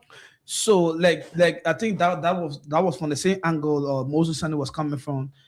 I mean the government communication is one of the more key areas of responsible leadership, because what the government does And how do our citizens get informed? It is through the communicators. So if you have, for example, Sobord, government communicators, you have them giving misinformation. I listened to my brother David Talbot talking about Somali said in Delaware giving misinformation. But more about just public official who said where will you in Moreover be giving misinformation? So the thing, I mean, it's a precise case about the way in which the presidential press secretary Kula Fofana responded to the issue about the project in Foya, the way the manner in which Daniel Sando, David spokesperson, responded to the issue about the project also in Foya, and the way in which Minister Pia responded to the issue of. Okay. So I mean, you could tell that the government, in terms of responsible communication, is something that they need to put in more attention. Okay, let's wait there. Now, gentlemen, no. No, sir. Sir, I come Moses. yes, sir. Sorry, please. You have the video, right? Yeah, I got the video. Okay, play the video for David Talbot. Yeah, I'm playing the video. You're listening to the Nighttime Heat, Regional Prom FM 105.5. We are streaming live on our YouTube and our Facebook channel. Please, we are not taking calls now, gentlemen. We'll be taking calls later on. I know there's a time normally that we announce the numbers, but in the meantime, your whole year we'll be taking. Let's try to play that video. Okay. So we are also streaming live on our Facebook and our YouTube channel. As soon as you want to share the live video, so that your friends or relatives or loved ones can also follow what's happening tonight. We're trying to process this video. It's an evidence by Moses Sandy, one of our panelists who's in the diaspora. He made a point and he said we need to play the video so that his own colleagues can get the facts of what he was saying. Now, gentlemen, we'll also be talking about the rule of law under former President Sirleaf and now under President Boyka. No, please, I beg you, you're not going to tell us what to do here. Three questions. You throw challenge. Yeah, so please, we're trying to get a video. Please play the video quickly. Okay. Now, but in the meantime, while we're trying to wait for the video, gentlemen, let me begin with you, our counselor, our lawyer. Mm-hmm. You are here on a former President Sirleaf. You ready? When you're ready, just give me. You are here on a former President Sirleaf. Mm-hmm. How did she perform in terms of rule of law, adhering to the rule of law or administration? Yeah. Well, again, it was challenging because at that time the country has just come from devastation of conflict. We had the last set of war in it was 2023. Yes, 2003. I mean, yes, we had the last set of war, and then Judy Bryant came in between during the transition, and she took over. So the structure of our rule of law system was still broken. So she had to find a way to rebuild it, in as much as we had the United Nations here, we had other people here trying to help to build that institutions. So yes, she strived, but yet there were still challenges. And at the end, even of her own tenure, she said it. There were areas that she focused on that they actually did not. Okay, let's play this video. A lot of attention to. We'll come back to it. Let's play the video. Yep. Ladies and gentlemen, boys and girls, this is Daniel Osano, Assistant Minister for Ministry of Information, the man who specializes in, throwing jab, the man who wants to make the Ministry of Information as a theater of comedy or as a theater. That's right, with that is not even doctor. That's somebody. Well, folks, ladies and gentlemen, fall is small. Well, folks, ladies and gentlemen, boys. He wants to edit it, yeah.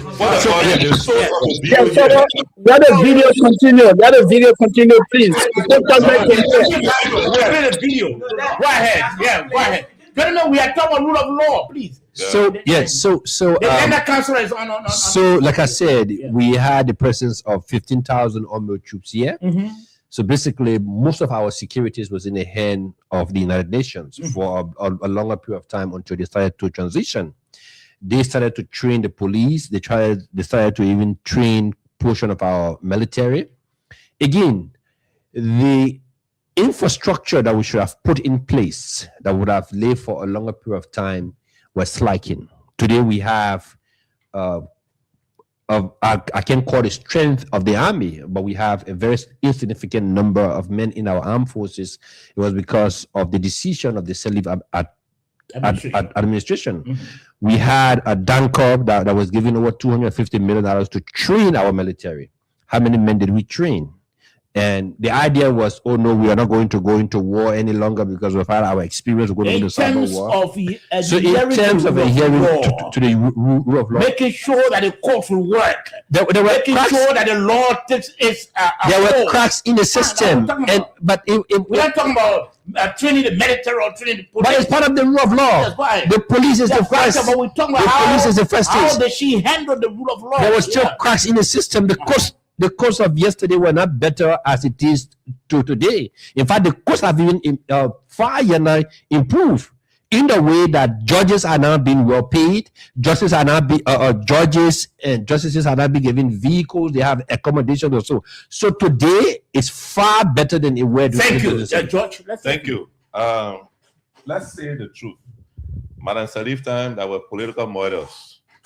Harry Greaves, typical example, someone who said he worked in a regime and he said he knew a lot of things. After he left the regime, he said, look, I'm going to expose this woman and she doesn't privatize LEC. There's a guy again, Apito. One American citizen, and you know this and that. Other people. So the rule of law, there was no trial. Nobody knew anything about any of those things that happened. Harry Greaves was found right behind his executive match on the beach. Okay? So when we saw all of those things, in spite of the fight that army was in this country, the police was here. They were operating on a very limited basis. The power, the authority the police has today to enforce law on their own did not exist that time. So the security of the state. People protested and they were beaten before. Badly, some people were protested, they were beaten. Okay. Yeah, that time. How? What are you doing? Even the man who is represented today, Anthony Williams, when you were also president, they were whipped on our campus. Me and Nini, our plenty names, our student leader. The courts were effective at the time. The courts, very narrow. They didn't even reach to 10%, 50% of the scoring courts. Well, all the places you could see courts, functioning courts. Okay, let's go here. Yeah, let's hear from you. Okay, Desmond, let's hear from you. Desmond, you got the rule of law. So they were going on ChatGPT. I don't know, but even if I have gone there, is it wrong? No. Go ahead. So to speak. So I've never gone there, you know. But this is what I gotta say on this. Go ahead. You know, sometimes when I want to max somebody, you see all my panelists there. They don't want to do it. Listen. Listen to song. Listen to my mentor say, "This is the nighttime heat." Go ahead. So, to speak so specifically about the rule of law, yeah, fine. On the former president Salif, or the same unity party, and the rule of law on President Barker, the same unity party. One key example on Edin that wish you cannot erase on our leadership is that her own son, her own better born, now moms, was prosecuted for corruption, for alleged corruption. On her regime? Who that? On her regime? On her regime? On her regime? What the name of that child? No. Listen, just one. Nobody asked you question. No, but the point is, ask you question.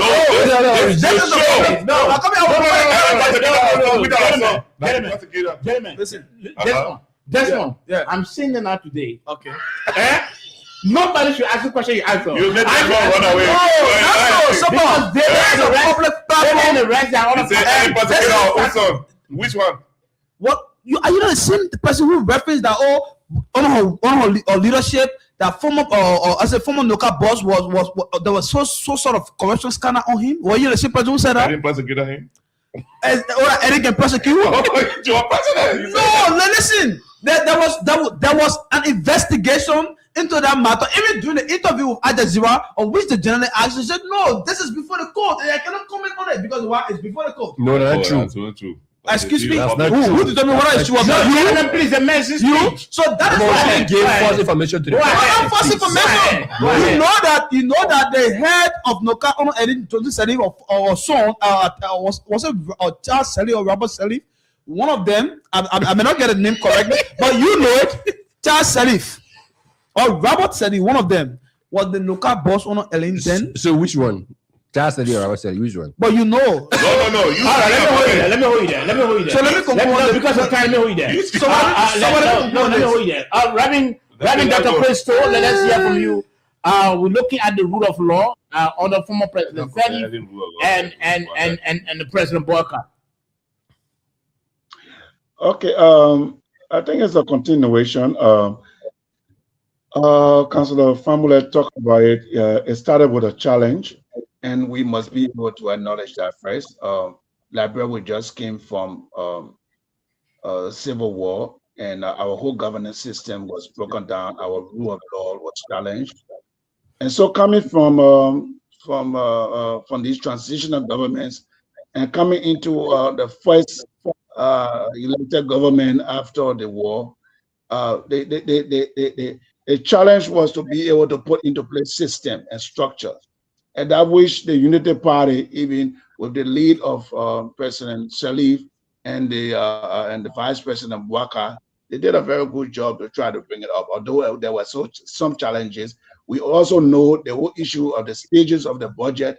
A budget had to accelerate from almost from 80 million to 300 million, and then upward, up to 700 plus million before the Unity Party left the scene. And now the whole issue, government is continuity, and and all of us in studio, we understand that. So one way or the other, the Unity Party led government at that time, they set the basis, the foundation, and it was to build on the foundation. So they started building on the foundation, and CDC came and continued on the foundation. So all these things were some, in line with all of that. We have made some progress, and right now, although there are some challenges, but one way or the other, we can say that we set a good foundation, and that foundation we set up, and that foundation we are building on that foundation gradually. The rule of law is more better than yesterday, but it's all because of the foundation that has been set. Thank you. Okay. All right. Moses, let's hear from you. Video. So, you want to play the video? Send the mail so high. Moses, let's hear from you. Moses, please. The video come. We're trying to edit the video. The video come. Moses, let's hear from you. Okay, so this is what I would like to say. Like Reverend Toe and the others have said, when Mr. Sirleaf took over Liberia, the country had just come from civil wars, multiple civil wars. And she tried to lay the necessary foundation. Let's give her applause on that. That whatever that we see obtaining today, she play a critical role in laying those foundations. In today's Liberia, let me go down on this. You can quote me on that. One of the foremost challenges that we have in today's Liberia is the failure of the administration to adhere to the rule of law. And I will give some graphic example here. I will not be speaking loosely. Let's go back to the situation at the capital with Fonati Kofa and the Konoko majority bloc. The guys went to court, and the Supreme Court ruled that whatever that you do that does not conform to the laws of our country, those actions are considered illegal. What did our president do? Our president said he was going to do business with what? The quorum. That's a violation of rule of law. Number two, the current situation with Honorable Yeka Koluba. The law provides a process. Our legislators, specifically the House of Representatives, sidestep that process, and they try to give all justification for that. That's a violation of the rule of law. The third thing, the FOIA project. Before the government of Liberia initiates any major, they are laid down laws. Such initiative has to get the blessing of the legislature. We have no legislation in Liberia. except Mr. Tagbe can bring it for us. We have no legislation in Liberia that tell us that when the FOIA project was initiated, this was the process. There's no law that says that there was a bidding process. But we spent over $6.2 million in violation of the law. Yeah, the public procurement law. There was nothing of such. That's a violation of the rule of law. Okay, let me take you back to the other machines. We have laws that created the Ministry of Public Works, the General Services Agency, GSA. What did our president do when the yellow machines came? He set up a task force in violation of those laws. Okay, let me hold you there. Yeah. So just to end up on our last on the last one he said, the president has a constitutional right. The president has a constitutional right to create an ad hoc entity or institutions to perform certain tasks that he wanted to be done. But just for my brother Desmond, he said a few things, and I want to just correct him because I worked for that entity before. Please, Mr. Robert Salif. In a few seconds. Mr. Robert Salif served as chairman of the board of NOCAL. Not Charles Salif. I said Robert was Charles. President Salif. Don't go back there. President Salif did not prosecute any of his sons. Was not investigated? No, none of them. Mr. Charles Salif was arrested, taken to court by the Weah administration in Burundi state when President Weah took office. The first group of people who were arrested from the Central Bank of Liberia were Mr. Charles Salif, Double Hagba, Weeks. Milton Weeks. So please get the facts correct. When you sit on the radio, you have to be very careful. Let me announce in the most for a few minutes, for a few calls quickly. 0776-540-987. Let's take this call on the line. Good evening. Good evening. Yes, sir. My name is Pascal David. Yeah, Pascal. Our country is duping everything. And those of the people who are so evil will go along with the government.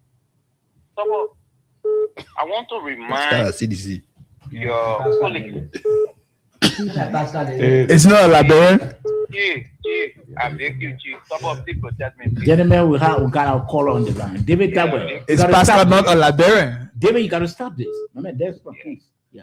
Go ahead. And David Tabwe used to be a very good journalist. I'm still a good journalist. I'm still a good journalist. Go ahead quickly. We got all the callers on the line. So I want to say to David Tabwe, the MCC school have deemed this government unlawful. I don't have to name everything. They say the government in totality is lawless. When they say the government is lawless, it covers everything. President Bouaka took an imposition. Disrespected the Supreme Court ruling. He went to Weah build a home. He said, you know, 10 million. Even know, but what more you want to see with it? You want to see the country upside down? Before you know that laws have not been respected. Okay. All right, you made your point. Let's take another call down quickly. Good evening. I got nothing to say, man. Good evening. Good evening. Yes, sir. Let's hear from you quickly. Thank you, Sekou Fofana, member of the Unity Party Intellectual Bureau. Okay. I'm going for your regular follower. Yes, go ahead. So let me say, Mr. Tagbe, the post-election trauma, we got to bear with the people when they be talking. Anything they tell you, say you got to bear with them because the movement money not coming again. So I want to say this. The government will always appreciate the President Bouaka government and thank God give a president like this. Because our men, let me say this, they will use to argue with us before. At least they will use to, but this is around the only insult they can bring because they have nothing now to say. Nothing absolutely they can say about the regime, because no part of the 15 candidates to say President Baka. Unfortunately, someone they not they want to go. They can't travel. They just say that he moved so parsley. If you want to come and working, go visit the candidate. All the driver they will tell you more. They will talk about beg you. When this guy they be speaking, not bear with them. Okay, you made your point. Let's get the call on the line quickly. Good evening. Yeah, good evening, sir. Yes, sir. Let's hear from you. Yeah, my name is Arthur G. Cooper Jr. I'm calling from Front Street. Okay. You know, I listen to the Big Brother. This still want to denigrate the pay for his hard work. This is first time ever in this government that is giving the people of Liberia or help rich. Though there are some lapses, volunteer teachers have not taken pay, which of course some of us fall in that category. But then, if Jordan Yuma Boga will succeed, I believe that it's based on the ministers, the superintendents, and who I appointed. Because Joseph Boga is not God, he's not all over. And I'm calling the public this time that. Oh God! Knock you all.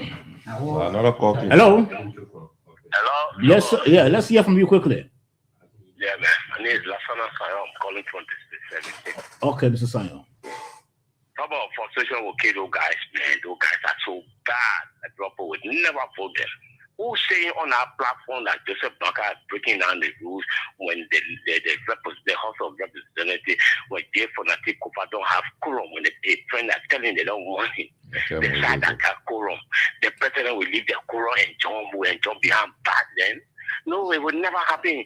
No guy, Mr. David, the frustration will carry it because the lay percentage they was sending on your mobile, you will never receive it. Joseph Baka, the good work he's doing. My brother, because of the show, I will not continue the story. But let me tell you, the good work the president is doing is plenty. So CDC will die, will be buried before even 2029. Let the frustration just remain. Thank you, man. All right, 0776 540 987. That's the number to call. Again, 0776 540 987. That's the number to call, and you are live right here on the Nighttime Heat. Again, 0776 540 987. You call this number, you're going to be live on the Nighttime Heat. Let's hear you. Good evening, sir. Yes, sir. Good evening. This is Mr. Mola from district number 9. Okay. Let's hear from you. This man is one of the founder of the United Party in 1984. Wow. Election. Right now, I can tell any of the Liberian people, whether they're running their politics, they're running their government, I'm not looking at that. The little promises that we give to these people, we are fighting to do something. If they look at it that we are not fighting, but we're in the bush, it's all right. We are a road business. Look at the new bridge that we want to open between Ivory Coast and Liberia. Thank you. Look at the road today. No. Oh, Maria, you come and tell that new Who's bridge that? moving on. Who's that? The other road going to Pami, straight for the Yes. They own me. When we leave the year they own me that time. Please, gentlemen, please, our call is on. When they don't believe who will put him there. Okay. This man, he's a God-fearing man. You don't play with his minister. When you do wrong, he put you out. And that ambassador who did it, he got to be careful. It reach to all ambassadors. You go out of this country, you say anything by yourself. You will not stay there. Thank Okay. you. All right. Many thanks. Many thanks. Let's get another call on the line quickly. Good evening. Hello. How are you this evening, my brother? I'm okay, sir. Let's hear from you quickly. Thank you very much. My name is Aiva Tukra. I do join you from Ghana Valley, community. Okay. My brother, there's nothing for us to use to measure the president's consistent violations of our constitution and our agencies within our country. The rules of our agencies are govern our agencies. But you know, some of our brothers, we ask them to Gentlemen, please, our call is on. We take your call. Yeah, go ahead. Go ahead. Some of our brothers, when they call you, when they go and say, yeah, for the government working, when you ask them for tangible for the government, they will not said, some of we are sitting down in Memorial, the word surprise. I don't even know what you mean by surprising it. No, some of we are sitting down in Memorial because we are not going anywhere. There's the reason why we are not seeing anything from the government. Why the government working to only be in the rural area, we are not in the town. So is that only because of the rural area the government was elected for? If it is true that they are seeing, the government went involved the NAFA boss. I'm at Glasgow. Take off from opposition. Only because he feel that the government feel that this particular woman is in support of them. Look at the recent situation about Samuel Tour. Samuel Tour won a case. Why they are recalling case back on Samuel Tour? Those guys come out with their own confession. They can't have them arrested. But they call it Samuel Tour. They guys should be arrested by now.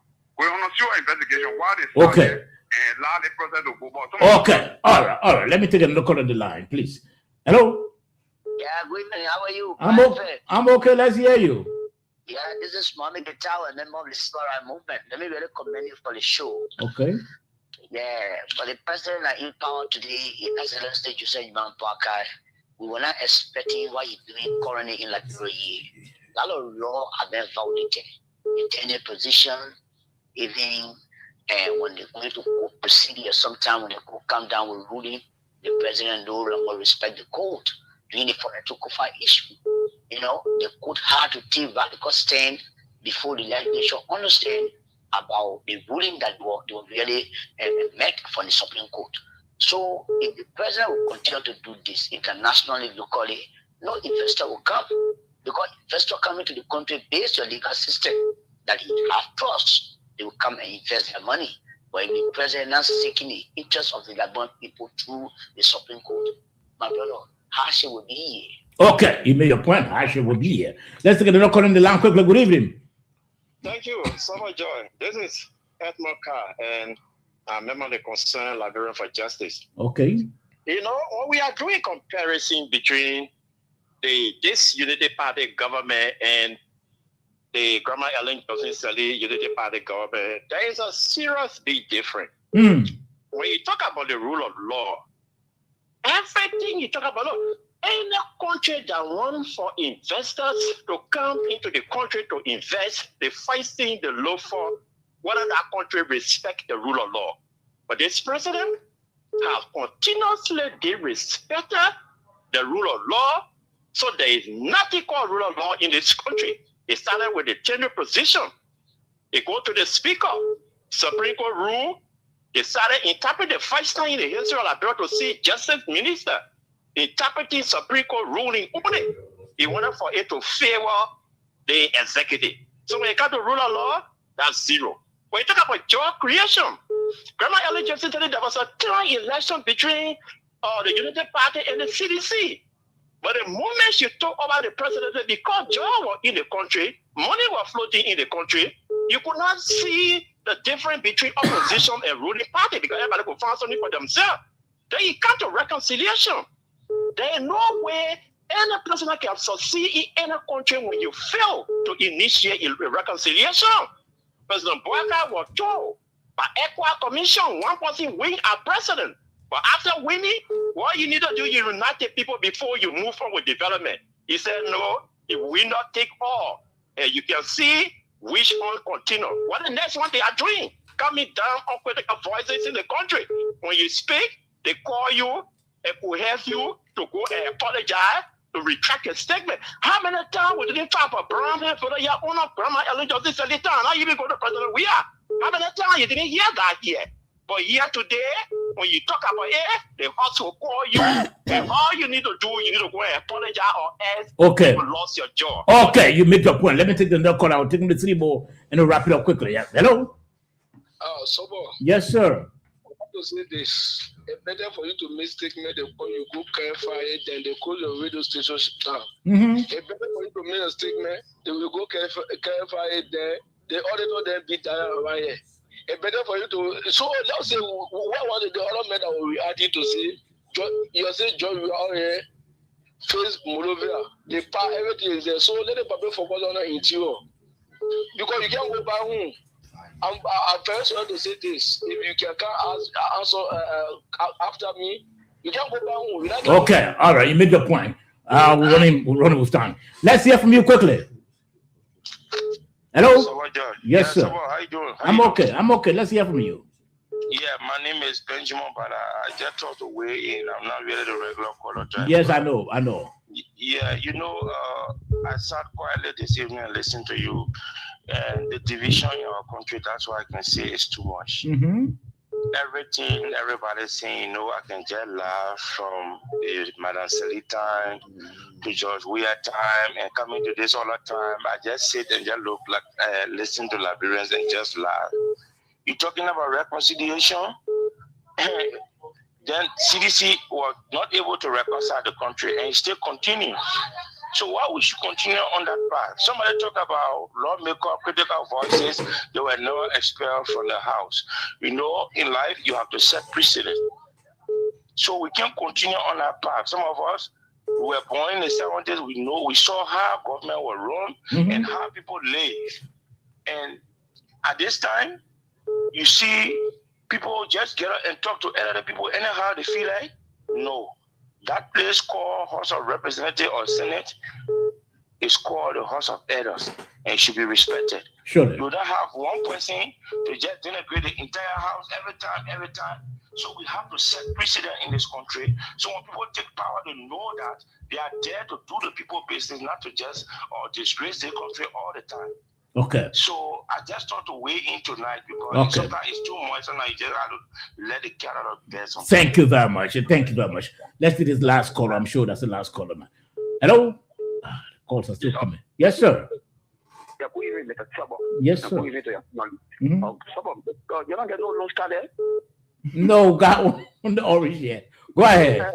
We'll get loan start next week. Or the sim will get loan start.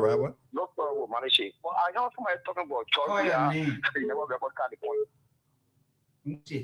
What's her name? Hello? I think the man lose somebody go. Let me hear you. Hello? Then you are doing a free call. Yeah, go ahead. I'm going to close the program now. Go ahead. Who's that? They're sitting there talking about coming by CDC. Come by to do what? To do what in this country? To damage Liberia again? You talking about Samuel Tue? You worry? I'm going in jail. You think that look, just like Liberia is too small. And we all are the same family according to how they can say that what we want them. And I remember we have him today, but we could call upon a court to go answer question. Okay. You don't know the president ever audited his office. I didn't go. He told me, say, you can't audit me. And I'm going to Okay, let's take another call. The last caller, quickly. Hello? Yeah, please. Let me talk about the disabled quickly. Yes, go ahead. Again. Yeah. Whenever you ever saw anybody whipping disabled in this country when they go protest for their right, they will honor this government. Okay, you made that point. Let me take the last one. Hello? Yes, sir.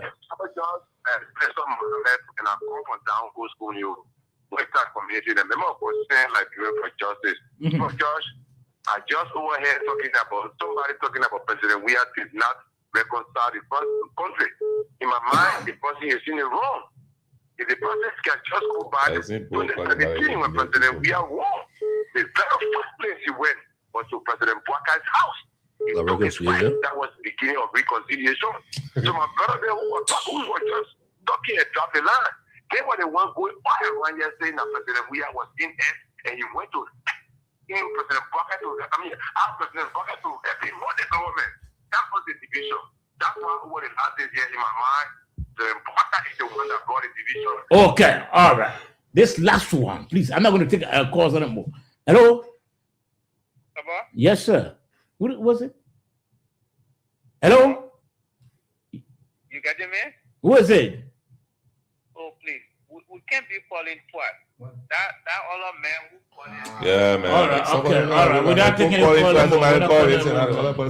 So, gentlemen, let's take parting comment quickly. Dave, let me begin with you. The first thing, let me start with what I feel uncomfortable on this show. This is a political show, and there will come a time emotions will flare up. I feel uncomfortable having a reverend who is revered to be on the kind of show. A reverend shouldn't be on political shows. The reverend should be home and pray. Good, man. Praying for the country. No. I differ with that. The first thing. What's your reverend? I differ with you. Wait. The reverend has an opinion. No. In fact, listen. The reverend is the secretary general of the Council of Churches. Okay, so we're calling political reverend. No, he's not political reverend. There's nobody called political reverend. Number two. Another thing again is that, look, it has been proven that Moses sent it. We are not taking calls anymore. Please, Moses said he can prove. He can prove. You got a video there? Come okay, let's play a video before go. Eh? Okay, that video is manipulated. Okay, one minute. No, I haven't learned it. No, you are true. No, I haven't learned it. That video is no. Guys, you made your point. Where is the video? You made your point. Okay. So it was a good show, and I also disagree with David Tagwe. Politics started in the church first, you know. So in fact, politics started from heaven when Lucifer rebelled against God. So therefore, people in the church are also people who people look up to for advice and for their views. Yeah. That's why when the country is in crisis, the first people you call are the people who are in the church. Just to correct few of our callers, look, we need to understand the technicalities in our governance structure. The president agreeing to what the justice minister say, the constitution gives the justice minister that authority to give an opinion to the Supreme Court ruling, because the justice minister served as a dean of the Supreme Court. Okay. So people don't understand these things. They need to understand it and see the president don't respect it. Thank you. For me, I like to deal with the facts. There were stories here that Madam Salif, Ambassador Boakai, nominated people and withdrew. Madam Salif nominated Mayor Broad 2019 and withdrew after the robbery with the Liberian Senate as Senate Mayor. Madam Salif nominated Elizabeth Davis Russell 2014 and withdrew the nomination. Madam Salif nominated James K. Zawolo 2009 and withdrew the nomination. Madam Salif nominated Dr. Nessie Fremont and Ramses Kumbayan. People say the information and withdrew those nominations. So withdrawing nomination as the president. No, let me learn. Withdrawing nominees as president doesn't mean that you're not in control.